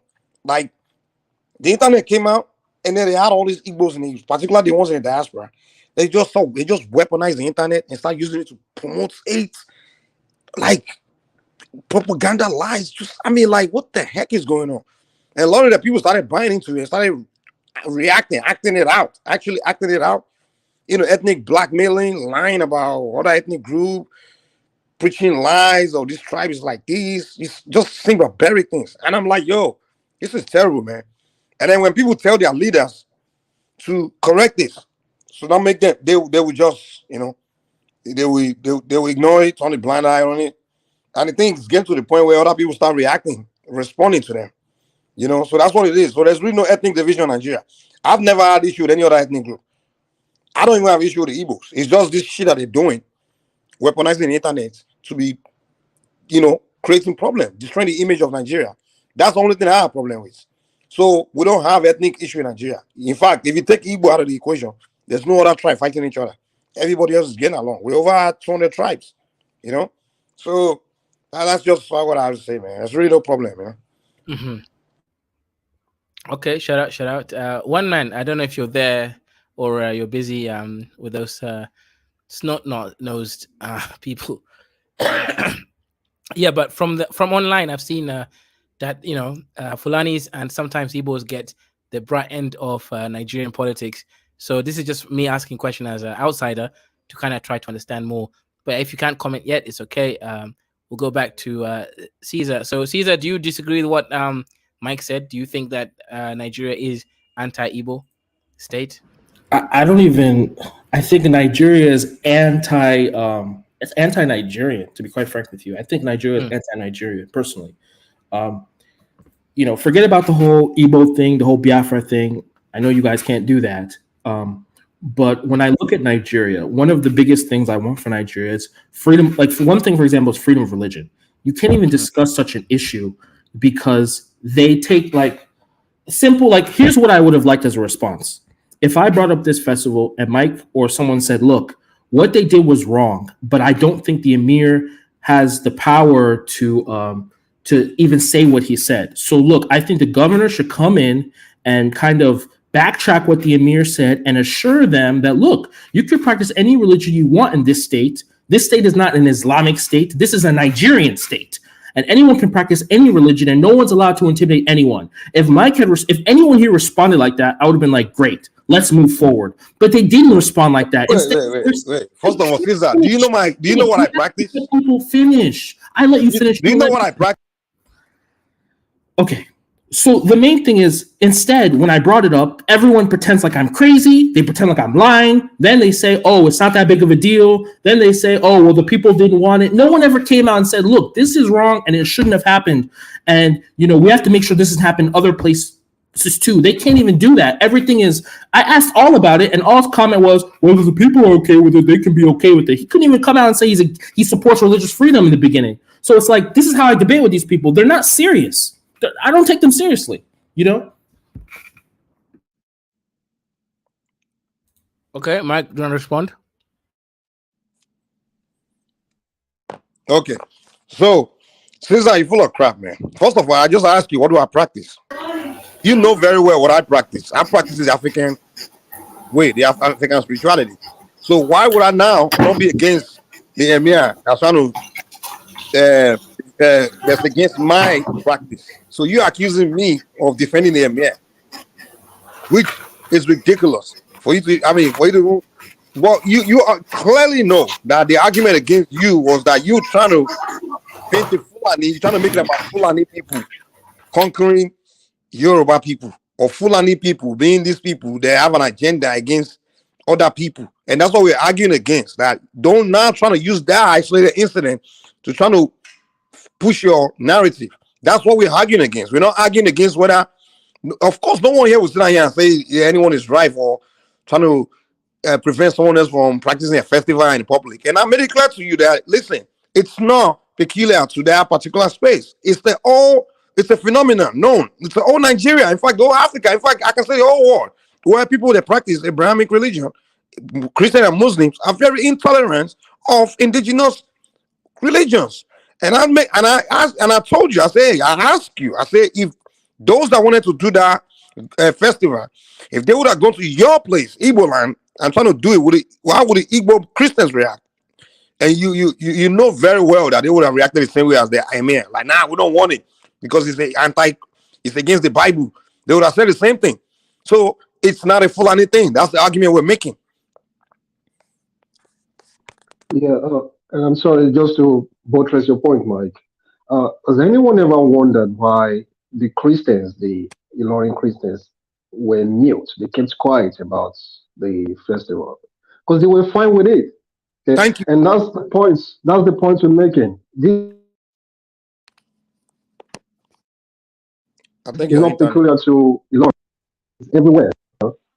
So, it's the hello. Can you hear me? Yeah, we can hear you now. Go ahead. Hello. Yeah. Oh, sorry. Yeah. So even the Christians were fine with it. It's something general, It's these two religions, the Muslims. And let me even add to that. Let me quickly add something to that. And Kezo, in that same Lauren, they have Christian group and they do Christian crusade, Christian festivals.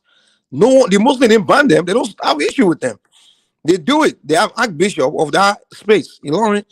They do their Christians this thing. The issue, the point there is that it's just the Abrahamic religion. They believe they are the only godly religion, and they see the African way as something devilish, and that was what the reaction was about. And the Christian is this is that is talking here. Is so-called Christians that live there. They didn't stand up against the emir for trying to stop because they agree with the emir. They don't want the African thing to be done there. Yeah. So Caesar, let me ask you a question.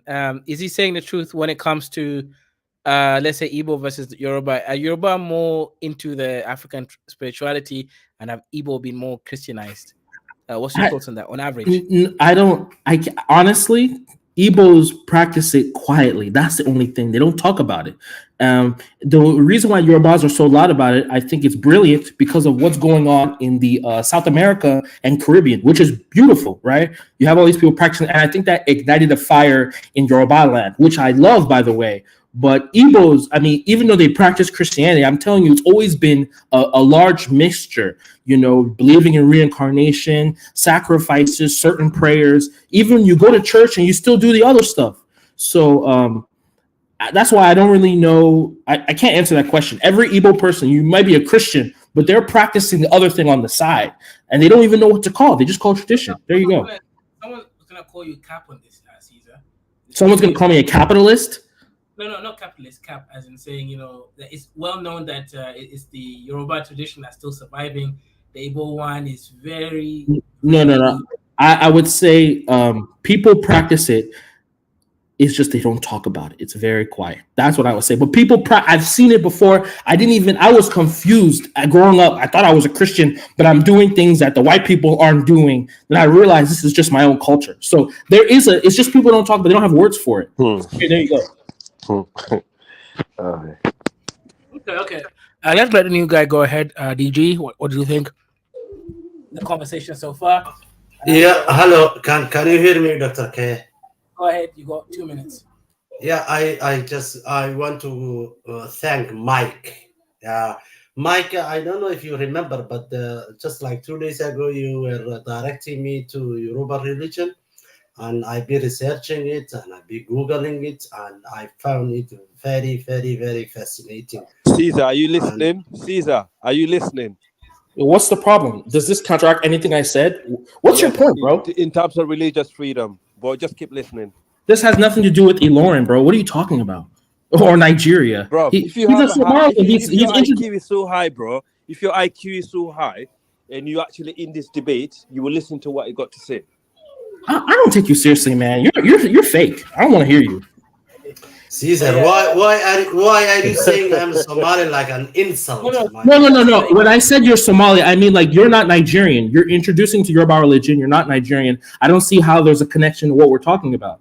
I'm talking to Mike. Okay, just give me a minute. This brother Mike. He don't want you to talk about it because I don't have an issue with you talking about it. Oh, what are you talking about? You're the one that interrupted him. Okay, I'm sorry. What are you talking about, Al? DG, I apologize, bro. Carry on. Keep apologizing. Okay, go ahead.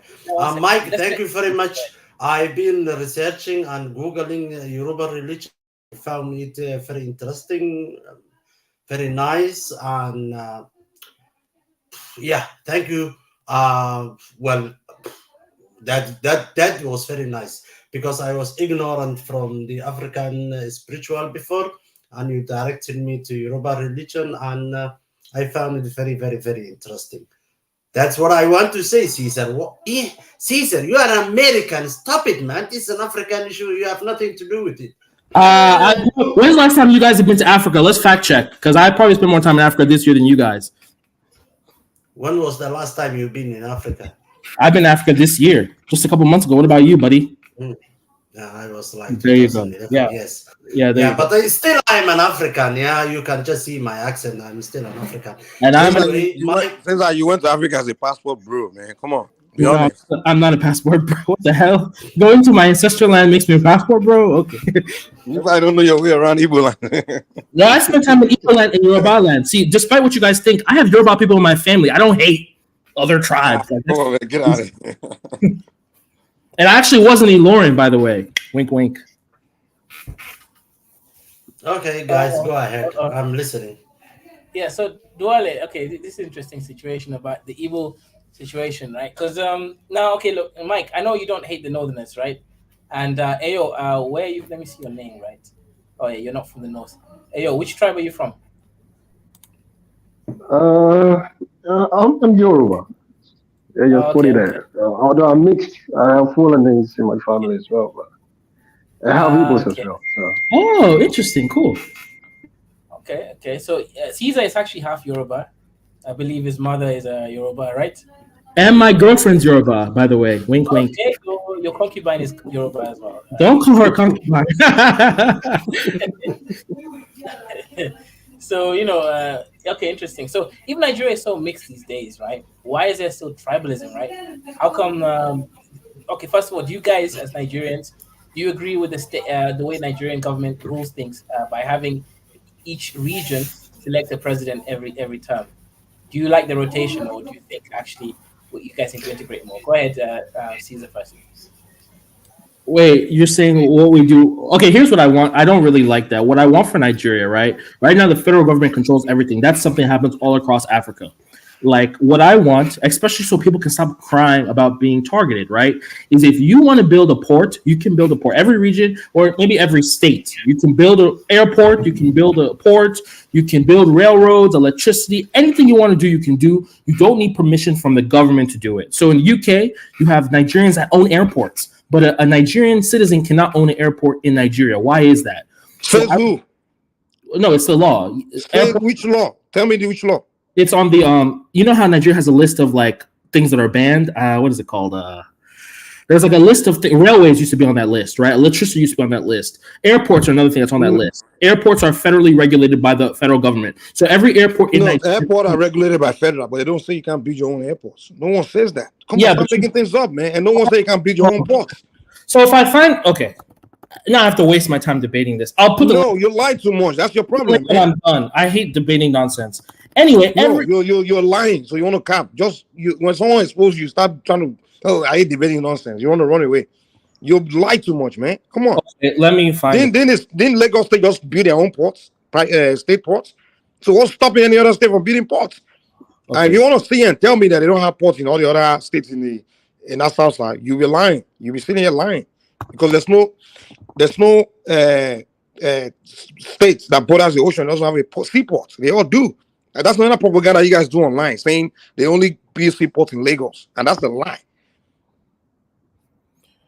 Just give me a second. What's the name of the list? The list of things you can't. Railways. I don't remember the name of the list. Give me a second. I have to waste my time doing that. All right, let me mute. You don't know what you're talking about, man. Just making up shit, man. That's what you're doing. Make up. Mike, as someone who is not Nigerian, can I ask you an honest question? You guys in Nigeria, you have this system called the gentleman's agreement, that the president is, if it's now from south, the next president is from north, and vice versa. Well, No, we no. know Yeah, go ahead. you Finish. don't have that. No, we don't. It's not a law. You don't have it. It's just more of like a gentleman agreement between the population. Like, okay, Gentleman, fair. of course, it's not a law, it's not written, but we know it is there. No, it's not a But law. It's not a rule or law. Actually, there's no political. The only political party that came up with that gentleman agreement was PDP. It was PDP. Among them, they say, okay, hey, we're going to be doing rotation. But the other political party has nothing like that. That they say gentleman's agreement or anything. But and there's no law in Nigeria that say president must rotate from what and what. It's just that people just feel like, oh, it's kind of fair to not have one region just ruling where the president is coming from one part of the region. And I mean, it's trickled down even within the state. Mike, the reason why it is called gentleman's agreement, it is because it is not law. We know that it's not law. It's Okay, gentleman's agreement between who? No. It's not gentleman's agreement between government officials. I say the people. It's more like when I say gentleman's agreement, I mean like the people in their minds. I will always discuss it like, hey, we should all believe that it's fair that we rotate it. That's the conversation. When I say gentleman's agreement, I mean it's kind of like me and Caesar agreeing that, okay, hey, do you think it's fair that when a Yoruba man rule for 8 years is better than another Yoruba man shouldn't rule for another 8 years? It's going to look funny. Then do you think if this Yoruba man finish ruling, we should find a Igbo person to rule next? It's kind of like gentleman's agreement between like the population. It's the conversation within the population, but it's not gentleman's agreement in government. Like government sat in the parliament and did a gentleman's agreement. No, that's not what happened. It's never happened. It's not the case. It's not a law or a government policy. It's not a policy. Mike said now the president is from south. Are you telling me the next president is coming from also south, or is he coming from north? What's going to happen? What's going to happen is, I think our democracy is relatively young. This democracy started in 1999, right? We know that, yes. Yeah, so when we started, everybody was still kind of like, okay, we want to produce presidents and that and that and that. So the politicians back then were playing ethnic kind of, which is natural all over the world. When people want to win an election, you go to a particular ethnic group and preach to them like, hey, vote for me because I can do this for you and things like that. Kind of like in America, the Democrats always plead to the blacks like, hey, vote for me because I'm going to give you these welfare handouts, this and that. The Republican will say, hey, I'm going to do this. So politicians play ethnic politics to win vote from people, right? So a lot of them will say, oh, you should vote for me because my region or my tribe hasn't ruled, or because something happened to my, they play that politics. So that's what kind of like within the political conversation is what led to people saying, it's interesting. Like if this guy, like Obasanjo when he ruled, right? He's a Yoruba guy. Like when he was president for 8 years, other people, politicians, they were campaigning to be president, started saying, oh, you guys shouldn't vote for another Yoruba guy that's campaigning because his ethnic group just ruled for 8 years.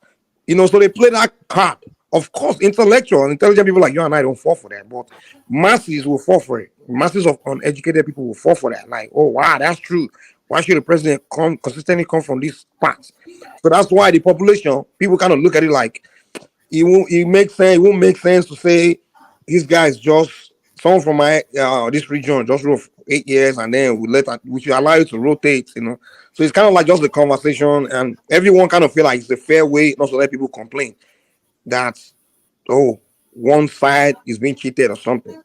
So it's a gentleman's agreement. So Mike, you are telling me now when the Commonwealth of the Britain was leaving from Nigeria and giving Nigeria a country, they did not tell them you guys should have one president from south one times and the second time will be from the north. And Dr. Kaiso and I from east, and we are very, very ignorant. We only use believe BBC or CNN what they told us. That's exactly what is the main mainstream media stream is telling us. One times from south, one times from north, one times from south, one times from north, and I found that is very, very problematic, my brother. Are you telling? I'm going to take your word. Are you telling me this is not true? It's not true. You know that Atiku could have won this election. He came second. If Obi didn't run, Atiku could have won this election. It would have been Buhari from the north and Atiku from the north, really taking over from Buhari. Duala, why do you care? Well, why does you care if Nigerians made an agreement to make peace one south, one north? Why do you care? Why does it matter to you? You think that's a problem? That's the question, man. Oh my gosh, come on. Nigeria is an Africa, and I'm African. I do care about Africa. No, do you think that's a problem if Nigerians made that agreement amongst themselves? I mean, do you think that's a problem? Yeah, I have. It's a problem because it should be competent. It should be based on competency, exactly. Yeah, so that's what breed incompetency in the country. Yeah, exactly. That's what breed incompetence. Yeah, exactly. So, and that's why I told you that eventually people are going to come to the realization, like, listen, it shouldn't matter where the president comes from. We should just focus on who can get this shit done. Exactly. That's what I'm talking about. But politics is dirty, man. Like I said, politician, when people want to win an election, they go by all means. Even OB, when he was running, he started using religion, saying, "Oh, they're doing Muslim. Oh, it's a religious war." You know, there was a recording that got exposed. He says the religious war that because Tinubu is Muslim and his vice president is also Muslim. Mike, this is a religious war. They play religious card, and that's why. Wait, hold on, let me finish. That's why he was able to win a lot of Christian votes in, especially the northern Nigeria, that middle belt area. The Christians there voted for OB because he was telling them that this is a religious war, and the Muslims, you know, they play that game. It's politics, a dirty game, you know. Okay, so wait, let me just come in for a second. So first of all, I was talking earlier, but I stopped because Mike said, "Look, you're talking." I just, if you look at the back chat, I pulled up the Nigerian Constitution that shows something called the exclusive legislative list, right? And then also in the back chat, there's a definition of what that means, just in case you guys are curious.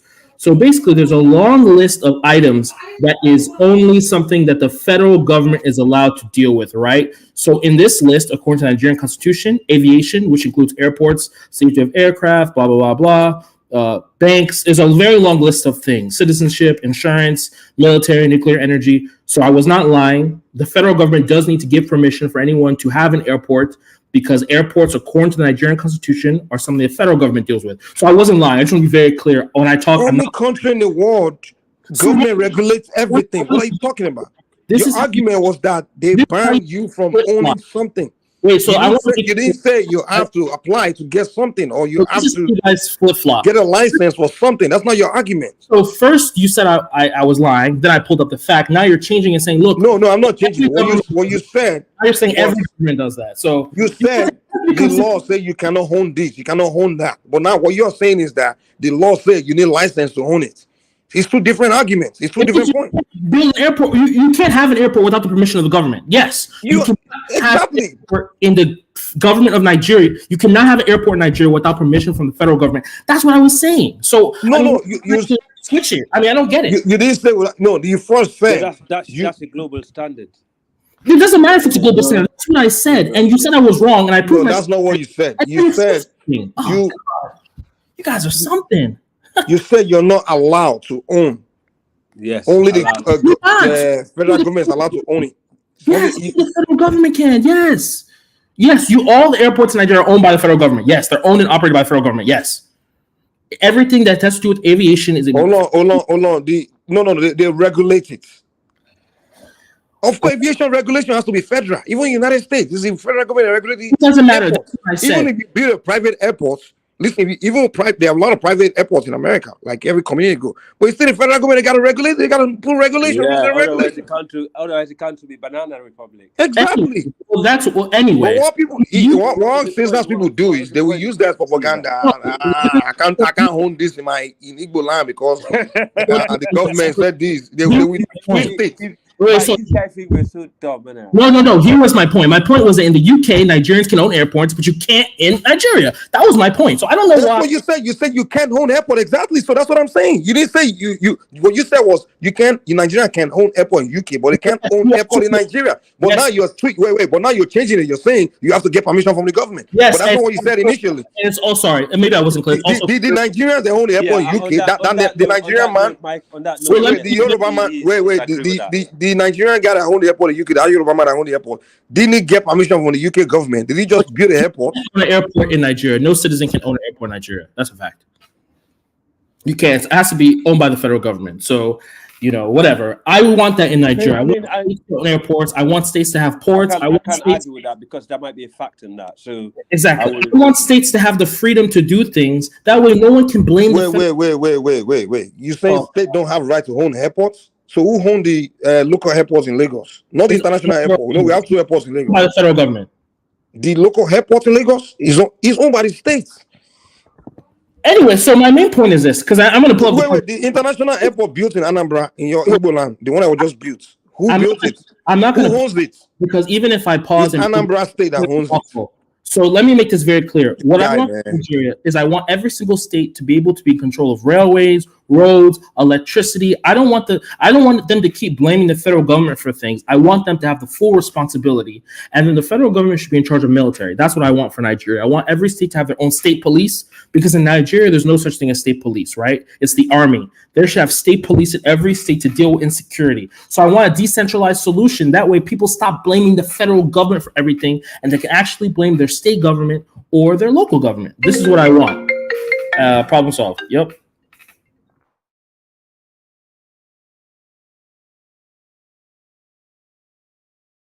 That's it for me. That's all I want. I want states to have the power to do the things they need. That's it. And if you want to debate me on whether it's possible, that's how it works in Nigeria.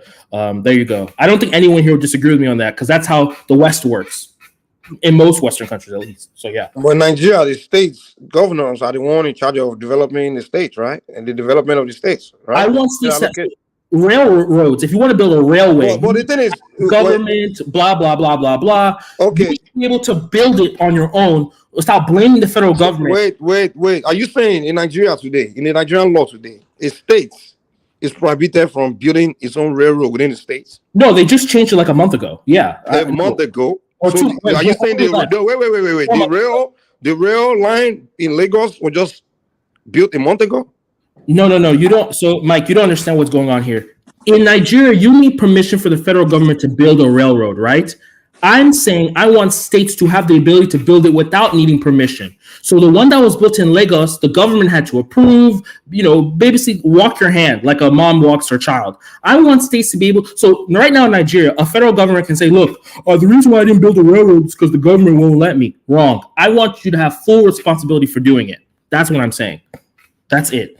So they just got that off the list a couple months ago, railroads, right? That should have been off the list. Electricity, they just got off the list. I want most things off the list. That way states stop blaming the federal government. And, there's more freedom. I mean, why should you have to beg the federal government to build? You agree that it's off the list now? Now you don't need permit. You just it just got off the list, but there's other things on the list. There's no more excuse for why you are not building anything in Igbo land. Yeah, but airports are still on the list. So I want that off the list. Fulani won't let me build my land. Oh God, Mike. No, Mike. You have to talk to Caesar like an American. You cannot build an airport or the railway in any states of America unless you have the permission from the federal government. Stop it, man. The federal government oversees every state law, then the federal government. So you don't come here and just dictate you are one state in America and you cannot abide by the federal government's law. No, it is the same way. So that's not true. So the largest airport in the world is in Atlanta. It's run by the local government, literally. It is being run by the local government right now. But they get permission from the state. Well, the federal government regulated the FAA. Yeah, so the FAA regulates it. So they make rules, but they don't say, they don't it's not a situation where like, oh, can I build an airport? Yes, no. They build it, but they have to follow rules. It's Well, if they regulate it, that means you still have to go to them before you build it, man. no. So what I mean by regulation is it's so fine if you make rules, like the airport has to be this long, this, all that, blah blah blah. Make all the rules you want, but I don't want it to be a situation where you have to get a yes or no. No, you should be able to build it. If you want to make rules, fine, but it should be. I shouldn't have to beg. So you're saying begging. So anyone begging? Who's begging? I don't want asking. You should be able to build. If Lagos State wants to build a railroad, they should be able to build it. They don't ask. They just. Oh man, this guy. I just pull up the Constitution, man. So I don't know what you want me to do, guys. I just pull up. Caesar, you know that when you are building a railway, you are going to go so many different states. And this is why nothing is done in Africa, because everyone blames the federal government, and the federal government's overloaded with responsibilities. That's why nothing's done. Forget Africa. In Nigeria, when you are going to build a railway, you are going to go so many different states. No, so if you want to go across different states, maybe a state should be able to ask permission of other states. So if I'm Lagos and I want to put a railway through Osun State, I ask Osun State. There you go. Simple as come on. I'm going to just ask you a simple low question. Now you are in America. You committed a crime in one state, and you left that state and you went to another state. Who is going to take your case to look for you as a criminal?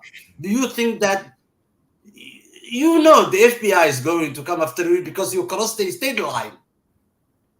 That's the same thing, my brother. In the West, states do things. Look, I don't want people to keep blaming the federal government in Nigeria. That's the main issue. So the federal government needs to let states have these responsibilities. They're allowed to regulate it. But this happens all across Africa. Even in Sierra Leone, someone was complaining that the federal government does everything and local governments are basically just for show. They're figureheads, right? So we need to decentralize things. That way people stop blaming the president and say, look, blame your governor. You want to build a railroad, blame your governor. Stop, Can I say something? What's up? Did you grow up in Nigeria? No, I did not. So you were born and raised in the UK? I'm an American. Oh, an American. Okay. But it's good that we're hearing this from you, because if there are more people like you who come to the country more often and contribute your 2 cents, then maybe the politicians will begin to listen, because there are so many people who are arguing from no point. They've never experienced the kind of life you have experienced in America. I'm sorry to say, if I may offend some people, they've never experienced good governance, but they'll come out here and they'll argue that no, the country is not where America is. They are taking the time. It's still a nascent demo. There's nothing nascent about it. It's common sense you're saying. But then when people who grew up in the country say the same things you're saying, you see a whole lot of people who are arguing like they never went to school. It's only normal to a person like you that if you give people freedom of enterprise, the country will grow. There will be more tax paid. There will be more money to go around. The government will be more better run. But instead, what we have in the country is the government stifles people who have ideas, who have this kind of ideas that you have, and the country goes nowhere, because they're turning the country into a rent-seeking state where they only go after oil money and resources. They're not improving the lives of the common people. That's why you don't see industries there. That's why the country, even upon how many talents they have, they're not a producing nation. Instead, you hear people talking about my tribe, your tribe. If there's good governance, would I be bothered about what tribe a president comes from? Would I be bothered? So I'm very grateful that people like you are beginning to contribute to this country's situation. If there are more people like you, maybe, just maybe, and keep saying these things, because people like us have said it and there's no result. That's just my 2 cents. I think that's the opposite of what Caesar was arguing about, if I'm not mistaken. Yeah. Oh, I think he was arguing. There was somebody was arguing about giving the states the freedom to build airports. That's what I was saying. Give the states the freedom. I mean, Okay, was it that, by the way, in Sierra Leone, we don't have federal system. I mean, Sierra Leone is district, and when you come outside Freetown, most of the land is actually owned by paramount chiefs. So it's like all this, it's totally different to the capital. The capital is like a different region to the country itself. So just to bear that in mind, we have obviously MPs that represent different districts and, and parliament members, but yeah, it's a small country anyway, so it's not as it's probably one state in Nigeria will take the whole Sierra Leone. But yeah, Nigeria need to do lot of What's your reform. idea of a small country? Because I know that Holland is smaller than most countries in the world. In terms of population and size, Holland is a small country. But they are feeding almost half of the world. Oh yeah, no, I mean, yeah, definitely. I mean, that's because they develop, they put the work in, and that's where Nigeria is actually lack of, with this herders farmers problem. If they can actually do something right for the herders and build a dairy industry, can you imagine how many jobs will be created? In fact, I've seen on the TV where there is actually a dairy industry that they try to open in Kwara State. That's going to create thousands of jobs. That's what they need to do on state to state level.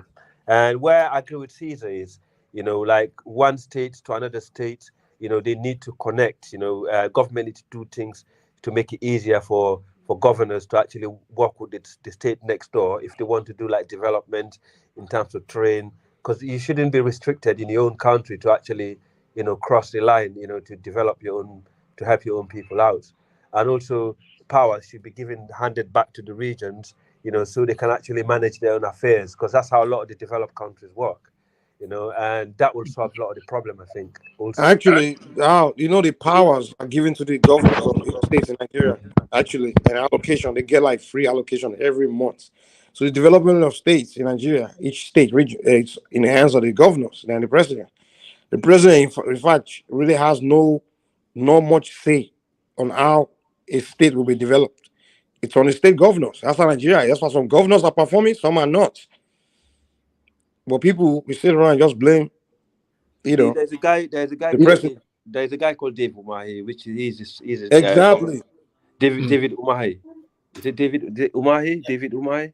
He is a good governor, bro. The way one second. Let's let the new panelists go ahead. We've got Xero and then my Somali brother Koti. Xero, from what you've heard in the conversation so far, where do you want to come in? The floor is yours.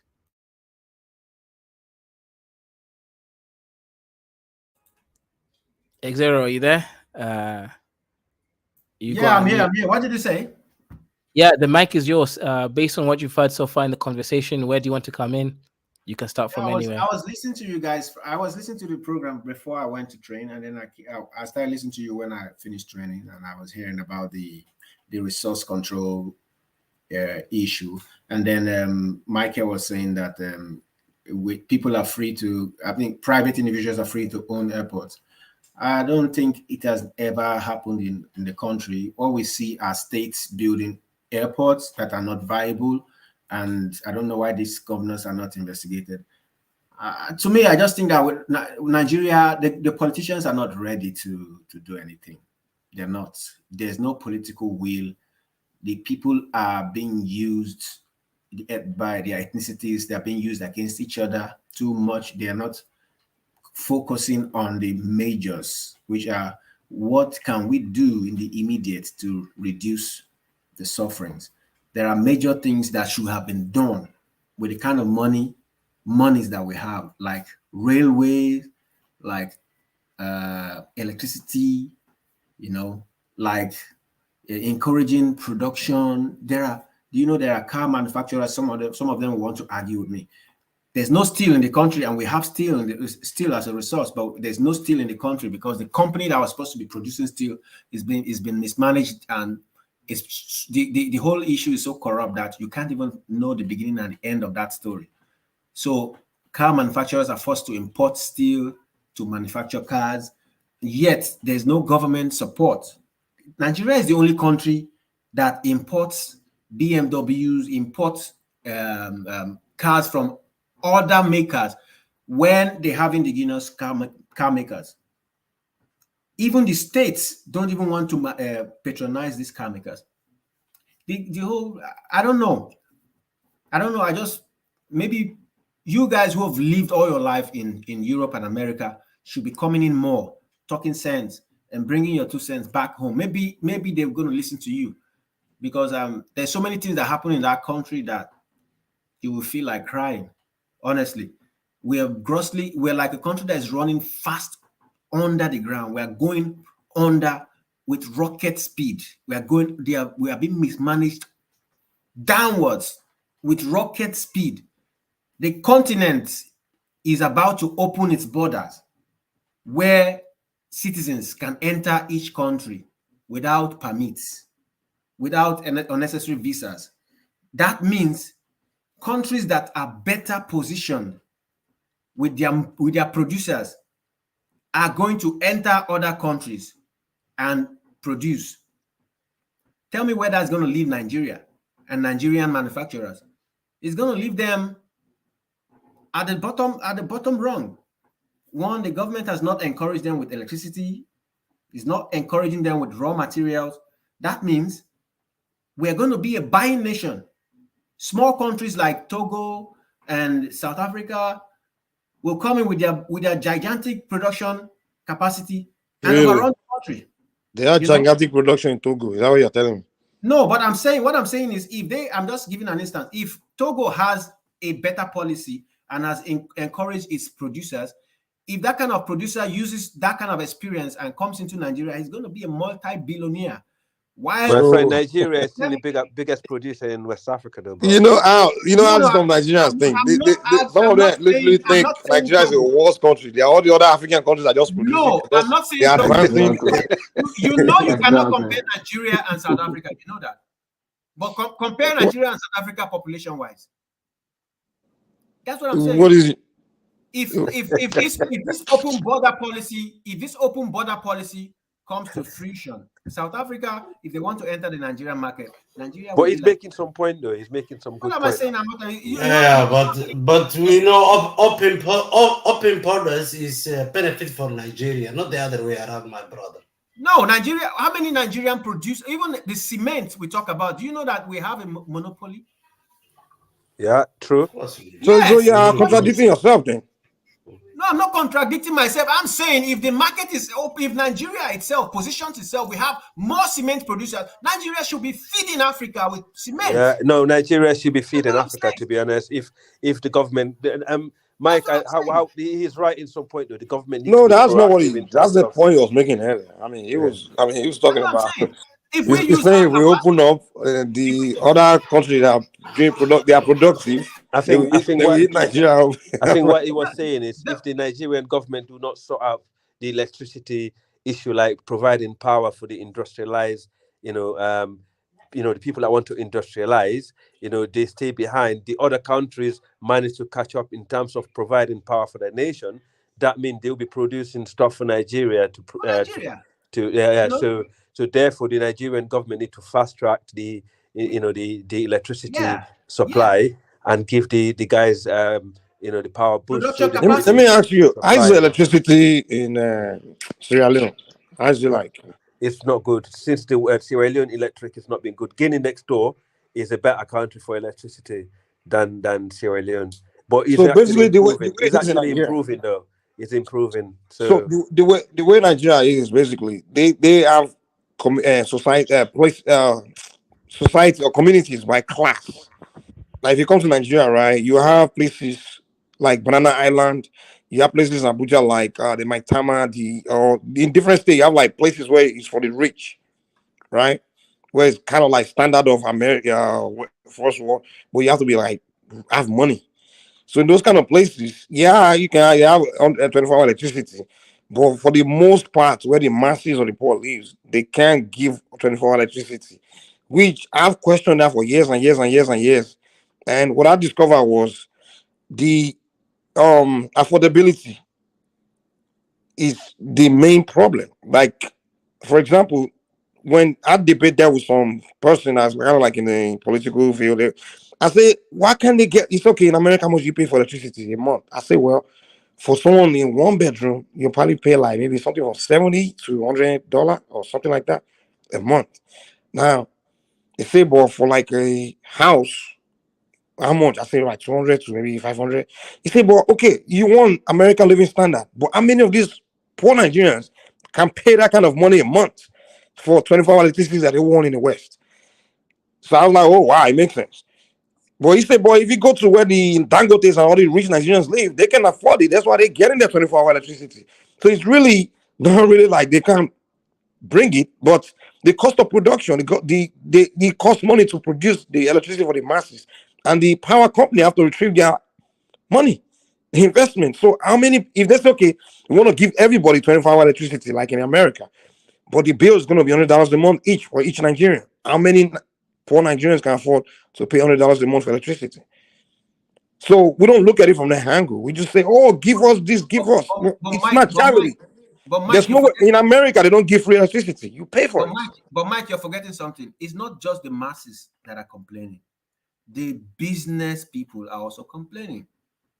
So if that's one area they need to fix. They need to, Yeah, hang on, Can I just interject here real quick?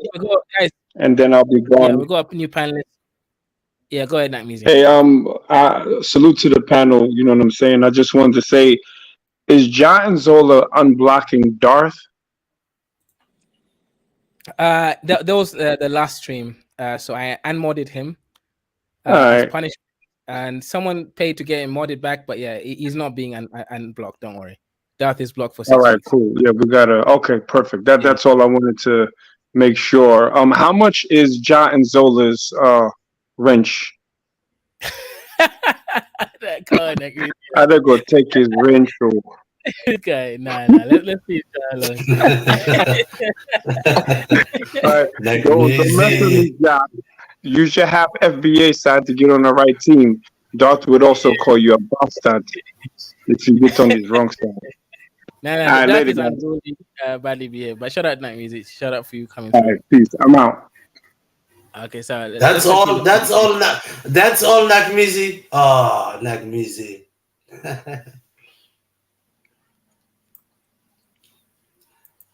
Yeah. So continue, guys. Yeah. So to me, honestly, I think at one point, Kaizu, I begin to really look at the problem of Africa of more of people than governments. I'll say both. But it seems like the government don't play their part and the people are not playing their parts. Because if you really look at it, if you really analyze the advanced countries, you'll find out that the advancements, the creativity, the innovations, and all inventions are not things done by the government. It was just done by the people. Exactly. Including this internet and all these things we're using, Facebook. I mean, it's not really a government politician that came up with the idea or figure it out. You know, it was more the population. So we need to start asking ourselves as a population, like, why is our population not doing the same thing? We're not being producing the same thing the population of the European society, the Asian society are producing. Why is the population not? What's wrong with us? The answer is staring you in the face. Part of the answer is the hegemony. You cannot produce. It's not surprising to you that Ukraine is feeding Africa. Ukraine. Okay, so let me tell you something. Any country in the world that has snow shouldn't boast of feeding Africa. So do you blame the government or the people? Who do you blame for that? The African government. That's what I'm saying. The government comes from amongst the people. Somebody said it today. Somewhere I don't know. No, I think Mike is right. The fact that a snow country is feeding you, supplying you grain, right? And I'm ashamed of myself, to be honest. I can't even look at my president and say it's your fault. I'm ashamed of myself Mike, because you know what? Yeah, Mike, Africa have 60% of the world's who's the farmer that? Go ahead. Yeah. 60% of the world arable land is in Africa, and we import food. 60. Yeah, but hang on. Let me just chip in quickly, right? What I've noticed in Africa generally is we have all the resources. I'm talking about human resource. We've got the animals, we've got the plants and everything, but we don't have value-added resources. No. Even the human resources, we don't add value to it enough. Right now, let's say you talk about the arable land. Why don't we add value? Exactly. Let Kaiser finish. Yeah, so even when it comes to agriculture, like I'm talking about most countries, like Nigeria has so much land that they can clear out the forest to create very highly enriched soil for food. Uganda's got it, Kenya has parts of it, Ethiopia in the southern region, Gambela has it. But you know what these governments do? Ethiopian government sold their land to the Saudis and the Indians, right? Oh The my Gambela God. land, right? Instead of adding value to the land and then getting fertilizer, Ethiopia's got limestone, it's got the nitrates in order to create fertilizers, high grade fertilizers. But why are they not working towards industrializing? So at least you can be food stable. The moment you're food and water stable, guess what? Everything else, apart from energy, is just by the way. But that's the issue. We're not thinking clearly enough. That's the problem. We need to add value.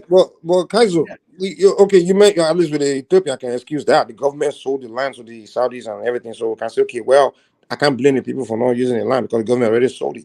But what about the countries where the government haven't sold the land? What are the people not? Why are the people not using the land?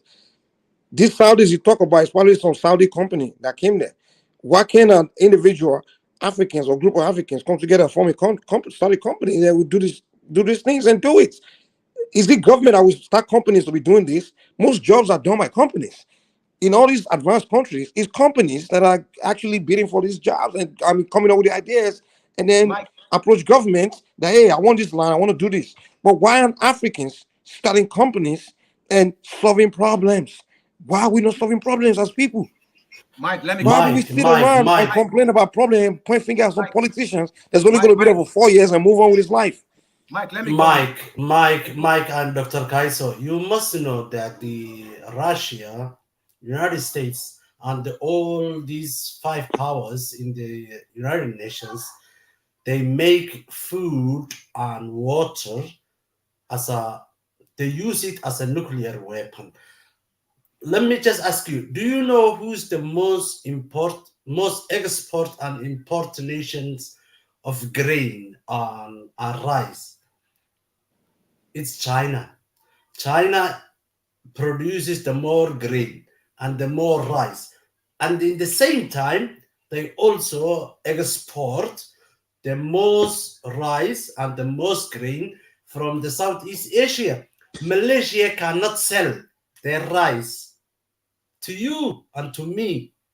Indonesia, the same thing. They will go there to feed them. So food is a power. We have not understood this as an African.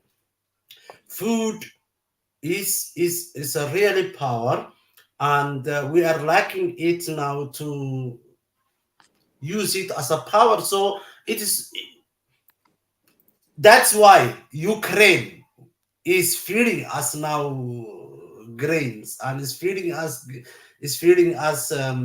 wheat, is feeding us all kinds of other foods. Why? Because we've been told, because of our leaders, you can grow. Just look, I'm from Somalia. I'm telling you, one time my father's fathers were farmers. They were used to farm what is it called, maize. And this year was good. For months, the maize was great. They want to take this maize to the market and sell it because they were poor farmers. Guess what? 1 month later, there is another ship coming from Western nations, and it's coming from like an aid. So this maize from United States or from Russia is going to be distributed to those dusty Africans with lesser money. The next time, do you think my grandfather is going to grow maize? No, because he had already lost. So food and water, my friend, is weapon. It's a weapon that we've been used against us. We must understand that. Just don't blame the dusty farmers, Africans. This is much more bigger. You're right. Issue. You're right. But can I say something? Sorry, I'm talking too much, but because I don't want to miss the point. You see, somebody said to me sometime that Africa, the European and American policy is to use Africa as a raw material feed ground. Nothing more.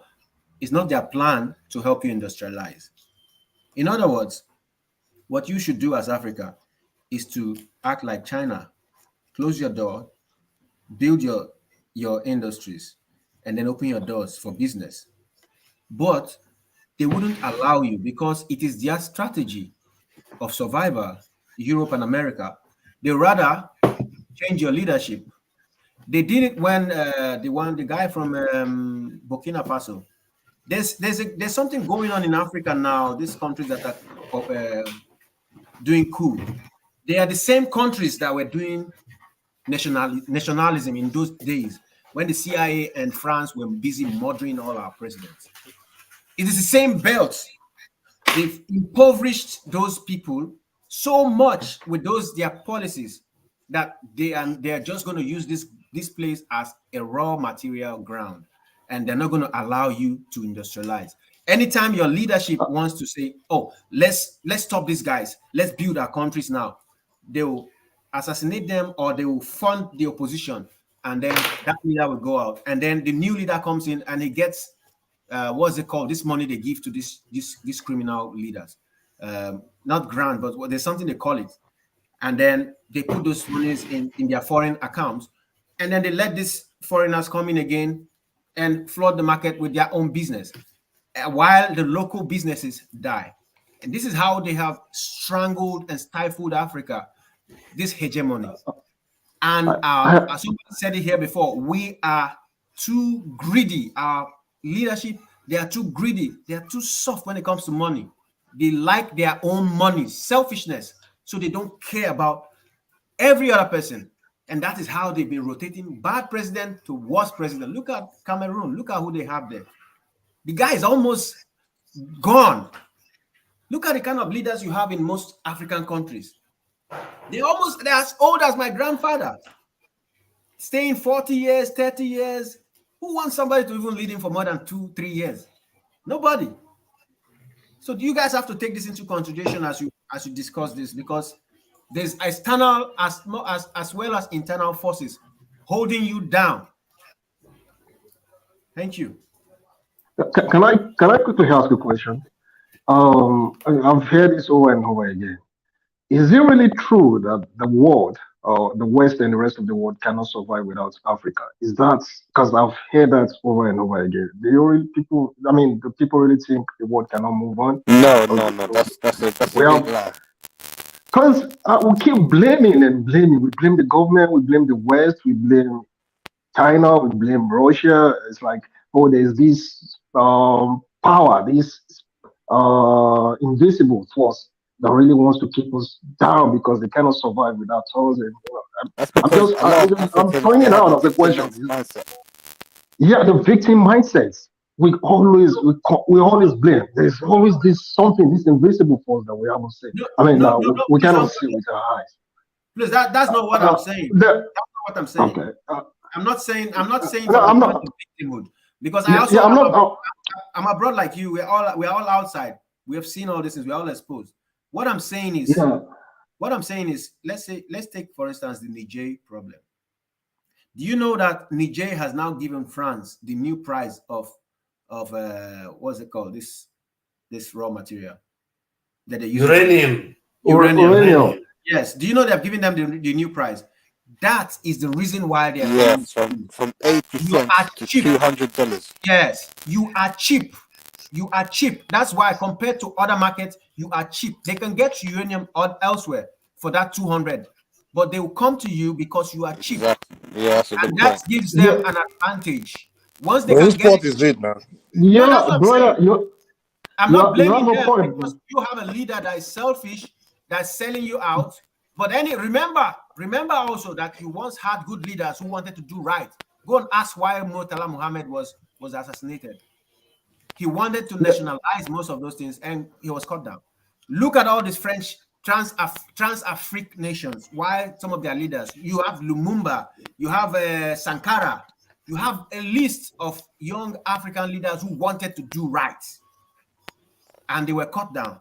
So don't entirely blame us, but we have to just know what our problems are. I'm not speaking from a victim mindset, but I just want to lay down the problems so you know where the problems are, both internally and externally, and you know if you want to solve a problem, you know what you're going to try to solve.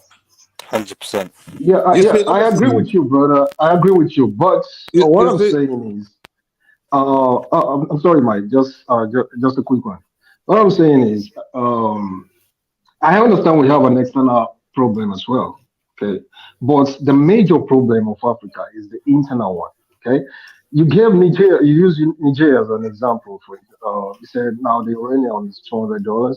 Okay, I can take a bet with you. Let's come back next 5 years or next 10 years even. Despite the new price of uranium in Niger is still going to be at the same level. I mean, the same level of development is still what you're still going to see. Okay, it's not going to change. I mean, it's not something that Niger is not going to even if develop you because give of them that. 100% of their Even uranium, if we're going to sell this, I have a question. Ayo, yeah, I have a question. yeah. Did you watch the previous show I did? Because I'm wondering how you got the information. Because I talked about this in the previous show I did on Niger, just today, just before this one. I mentioned that Orano, the French company, owns the mines. There's two main mines in Niger right now, and Orano owns them. Right? There's one, I believe, it's called something air. I'm gonna pull it up in a second, right? But the French company owns most of it, and another company from Spain owns another part of it. The Nigerian government only owns 30% of the mines in their country. So Kaiser, unless Niger can industrialize, unfortunately, I don't see Niger going down the right path. But yeah, go ahead. Kaiser, I think thank you, Niger thank and you, thank Nigeria you. should merge, and they should build nuclear power station to So, supply electricity from nuclear, from uranium. That's what they should Kaiser, do. Kaiser, thank you very much for that submission. You see, I laugh when some of our people do some funny things. See, what the Nigerian government is trying to say, if it is true that they have raised the price of uranium, is bloody bullshit because they don't own the uranium anymore. These people have already signed out the uranium to the French and the Spanish that are there. See, the major problem of Africa is not only the West, is not only our people ourselves, but it's the fact that even Africans are not united. The only way for us out of this is to come together as one, stand together as a force. When we stand together as a force, then we would resist external influence. And if there's anybody from the inside that wants to collude with the people outside to bring us down, then we would also resist those people. That is our problem. Our problem is that we cannot come together as one. When it comes to, let's look at West Africa now. When it comes to us doing things together, look at when Nigeria moved for us to have echo as a currency. And this was completely a threat to France. What did France do? Went and mobilized from the inside. And these people went against the echo currency. And that's how it is dead. So the truth of the matter is the West, Ivory Coast blocked it. very good. The West but had what I think what the French kind of showed the Ivorians was they kind of, it's more like they made a deal with them in a way where they give them better what's the word, gain from not doing it. Like they offer them something better. I would say better for which uh, wasn't for the general interest of the West African, which is just more for Africa. So the point I'm trying to make is this: when we say we should unite under what, for what? I mean, like, you come together and you're still unproductive. It's a matter of time before someone Exactly. will come in your Only midst and offer somebody. something to some of you, and you just disunite again. So it's like a Mike, bunch of hungry animals. You want to put them in the same room to unite. If I'm holding the Mike, meat, it's a matter of time where they will turn against each other and subside with me because I'm the one holding the meat. So as long as this Western country are the one that are actually supplying the things that we demand, we can unite all we want. All they have to do is just dangle that thing in front of us, and we begin to turn against each other. So you can't unite a bunch of poor and desperate, unproductive people. The first step is to become productive individuals. We can unite on development and Mike, set one goal that we with all your aim for as submission now. people, With your and unite submission now. as a race and region also. I mean, that's We have to become. The first unite and conversation not, is how can we become productive? That's it. Once we yeah, figure out how to be work productive, we together become and productivity, industrialize take the productivity continent. out of the way. So we don't need these people for anything else. But if we're not productive, they are very productive. They make everything. They make things. They literally. I mean, like, what made China Mike, powerful? one thing I'm glad in Sierra Leone, what the government this current government done. The only thing I respect them for is when they free education, where education is free for every child, everyone in the country. But that's not a surprise. Go back to our history in Sierra Leone. Education has always been, the top goal. Can I say start something? educating the population, because educated people are more likely to have a common ground than people that don't. But you can't really tell me that everybody in America is educated or everybody in China. No, but if you it's a misplaced priority, to be honest. We think. Wait, let me just say this real quick. I think it's a misplaced priority when we focus that we have to educate the entire population, which is good. It's good, but the immediate move is to find your best and your most gifted human beings, right? The most talented, the geniuses, because geniuses are born among every race of people and every country, every society, and focus on those people and put your resources behind them. They should be the ones to be first educated and then put their brain to work, put the money behind them. And once these guys, because they are the one that are going to be producing, you understand? Once we get that productivity out of the way. But Mike, why do you like to solve a bit of the problem when you can actually go to the root of the problem? Why do we Exactly my point. What is it, Mike?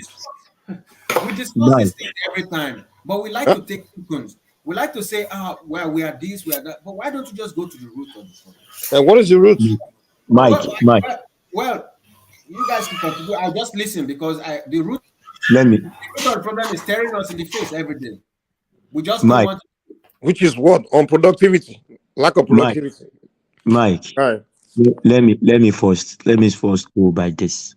See, if you want to go into producing something today, let's say you want to choose to produce rice today in Africa or wheat today in Africa, you should know that you would have a very stiff competition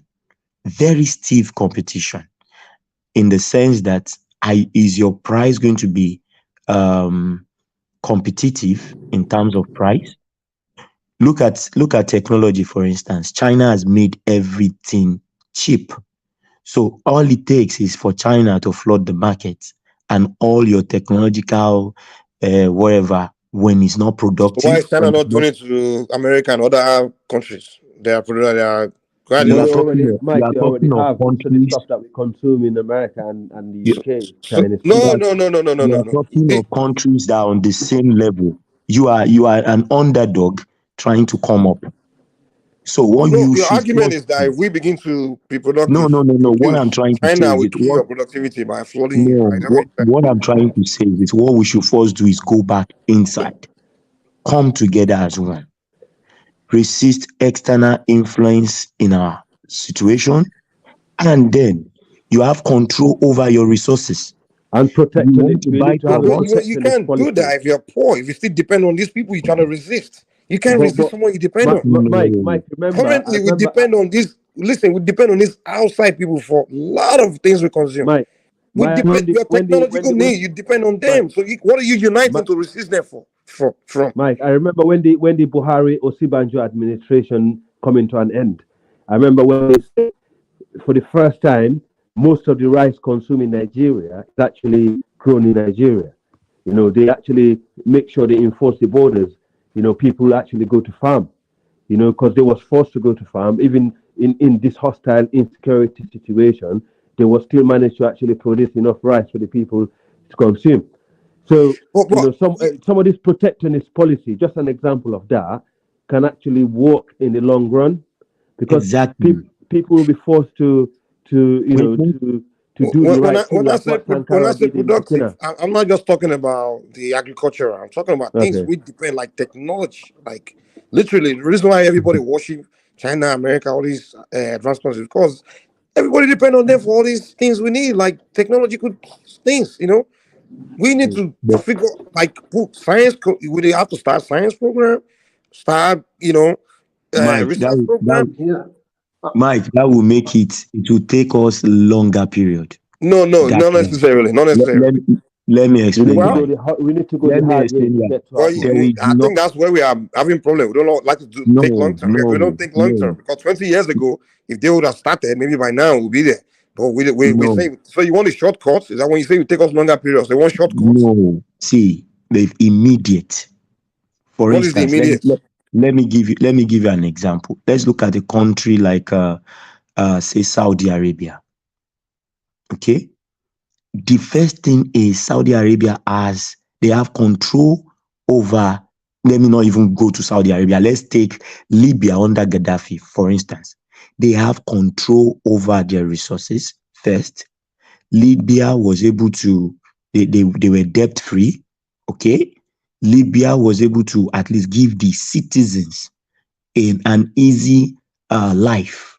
Then at that point, if you now say, I want to go into everything works together. You don't need to get to one point before you go to the other. Then if you now say, yes, my line is I want to go into technological research, AI development and all these things, then you have people you can sponsor.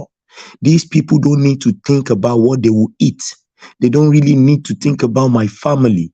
They don't really need to think about paying children's school fees, because now they can concentrate all their efforts on developing.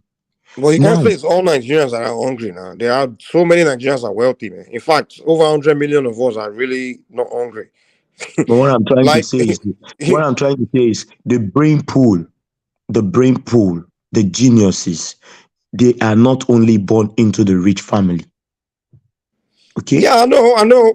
So The brain we pool, need to exactly. force Brain pool. I mean, geniuses are born. Indiscriminately in any family. I mean, I exactly. get that, but we're now investing in them. Is what I'm saying. We first need to get. You see, you're talking of a government that Even Libya, you mentioned Libya is only like 2 million, so they just use their oil money to feed people. Libya instead invest in technology, investing. now let us And all Nigeria ask is doing the ourselves. same thing. We use oil money to Let like us kind of feed a lot of people. let us all answer this question sincerely.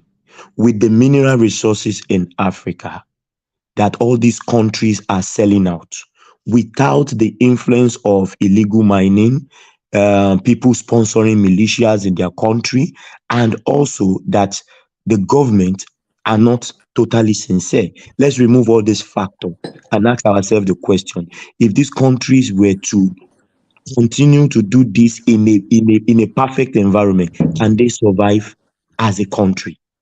Yes, they can, and they will live fine and they will live okay. So what I'm trying to say is this: we need to first take control of what is ours. We need to first take control of ourselves. Do, Then do when you we know now why? Do you Yeah. know why you're not Well, taking like, control? let me give a good example in Guinea, because I work in the aluminium sector, because I work in that engineering sector in the UK. Do you remember when Doumbouya came to Guinea, when he overthrew Alpha Conde? Do you guys remember that? Yeah, I think something. Yeah. Yeah. Okay. That weekend, aluminium shot up to 123% in the global market. Do you know why? Because Guinea is the second largest aluminium producer, and they have the highest reserve of aluminium bauxite in the ground. Can you imagine 123%? Since then, aluminium price never went down. It remained the same. If anything, it went up a little bit and it becomes stable now. Yeah, this is the sort of power that we have in the world. I mean, the guy, for example, there's a couple of companies, like most of the big producers, aluminium producers in the UK. When that happened, the company I work for happened to be one of them that actually are the retail dealers of the product. Yeah, they refused to sell their aluminium, even though they got the product in in the warehouses. How? And The question I will ask you is this: the mining of the aluminium, the technology, the equipment. Yeah. Who's supplying it and who owns it? Well, in Guinea, there are different mining companies from the UK, France, Exactly. Russia. But the only company that got refinery in Guinea is a Russian company. They're the only Okay, people now- that got the refinery. Now, what I'm And trying to tell, actually are the biggest. The Chinese are. hold on now. What I'm trying to tell my brother that spoke is, he's saying we need to eliminate these people, like kind of like give them and be on our own. Yes, you can do that, but guess what? You are depending on them to come in to say, come and mine the thing for you. So that's what I mean by productivity. The first step is. Do you know what we need? You depend on them to come and mine it to buy it, do you know what we and need? then make it a Mike, finished product and supply you that finished product because you want to consume that finished product. So Mike, you are getting me wrong.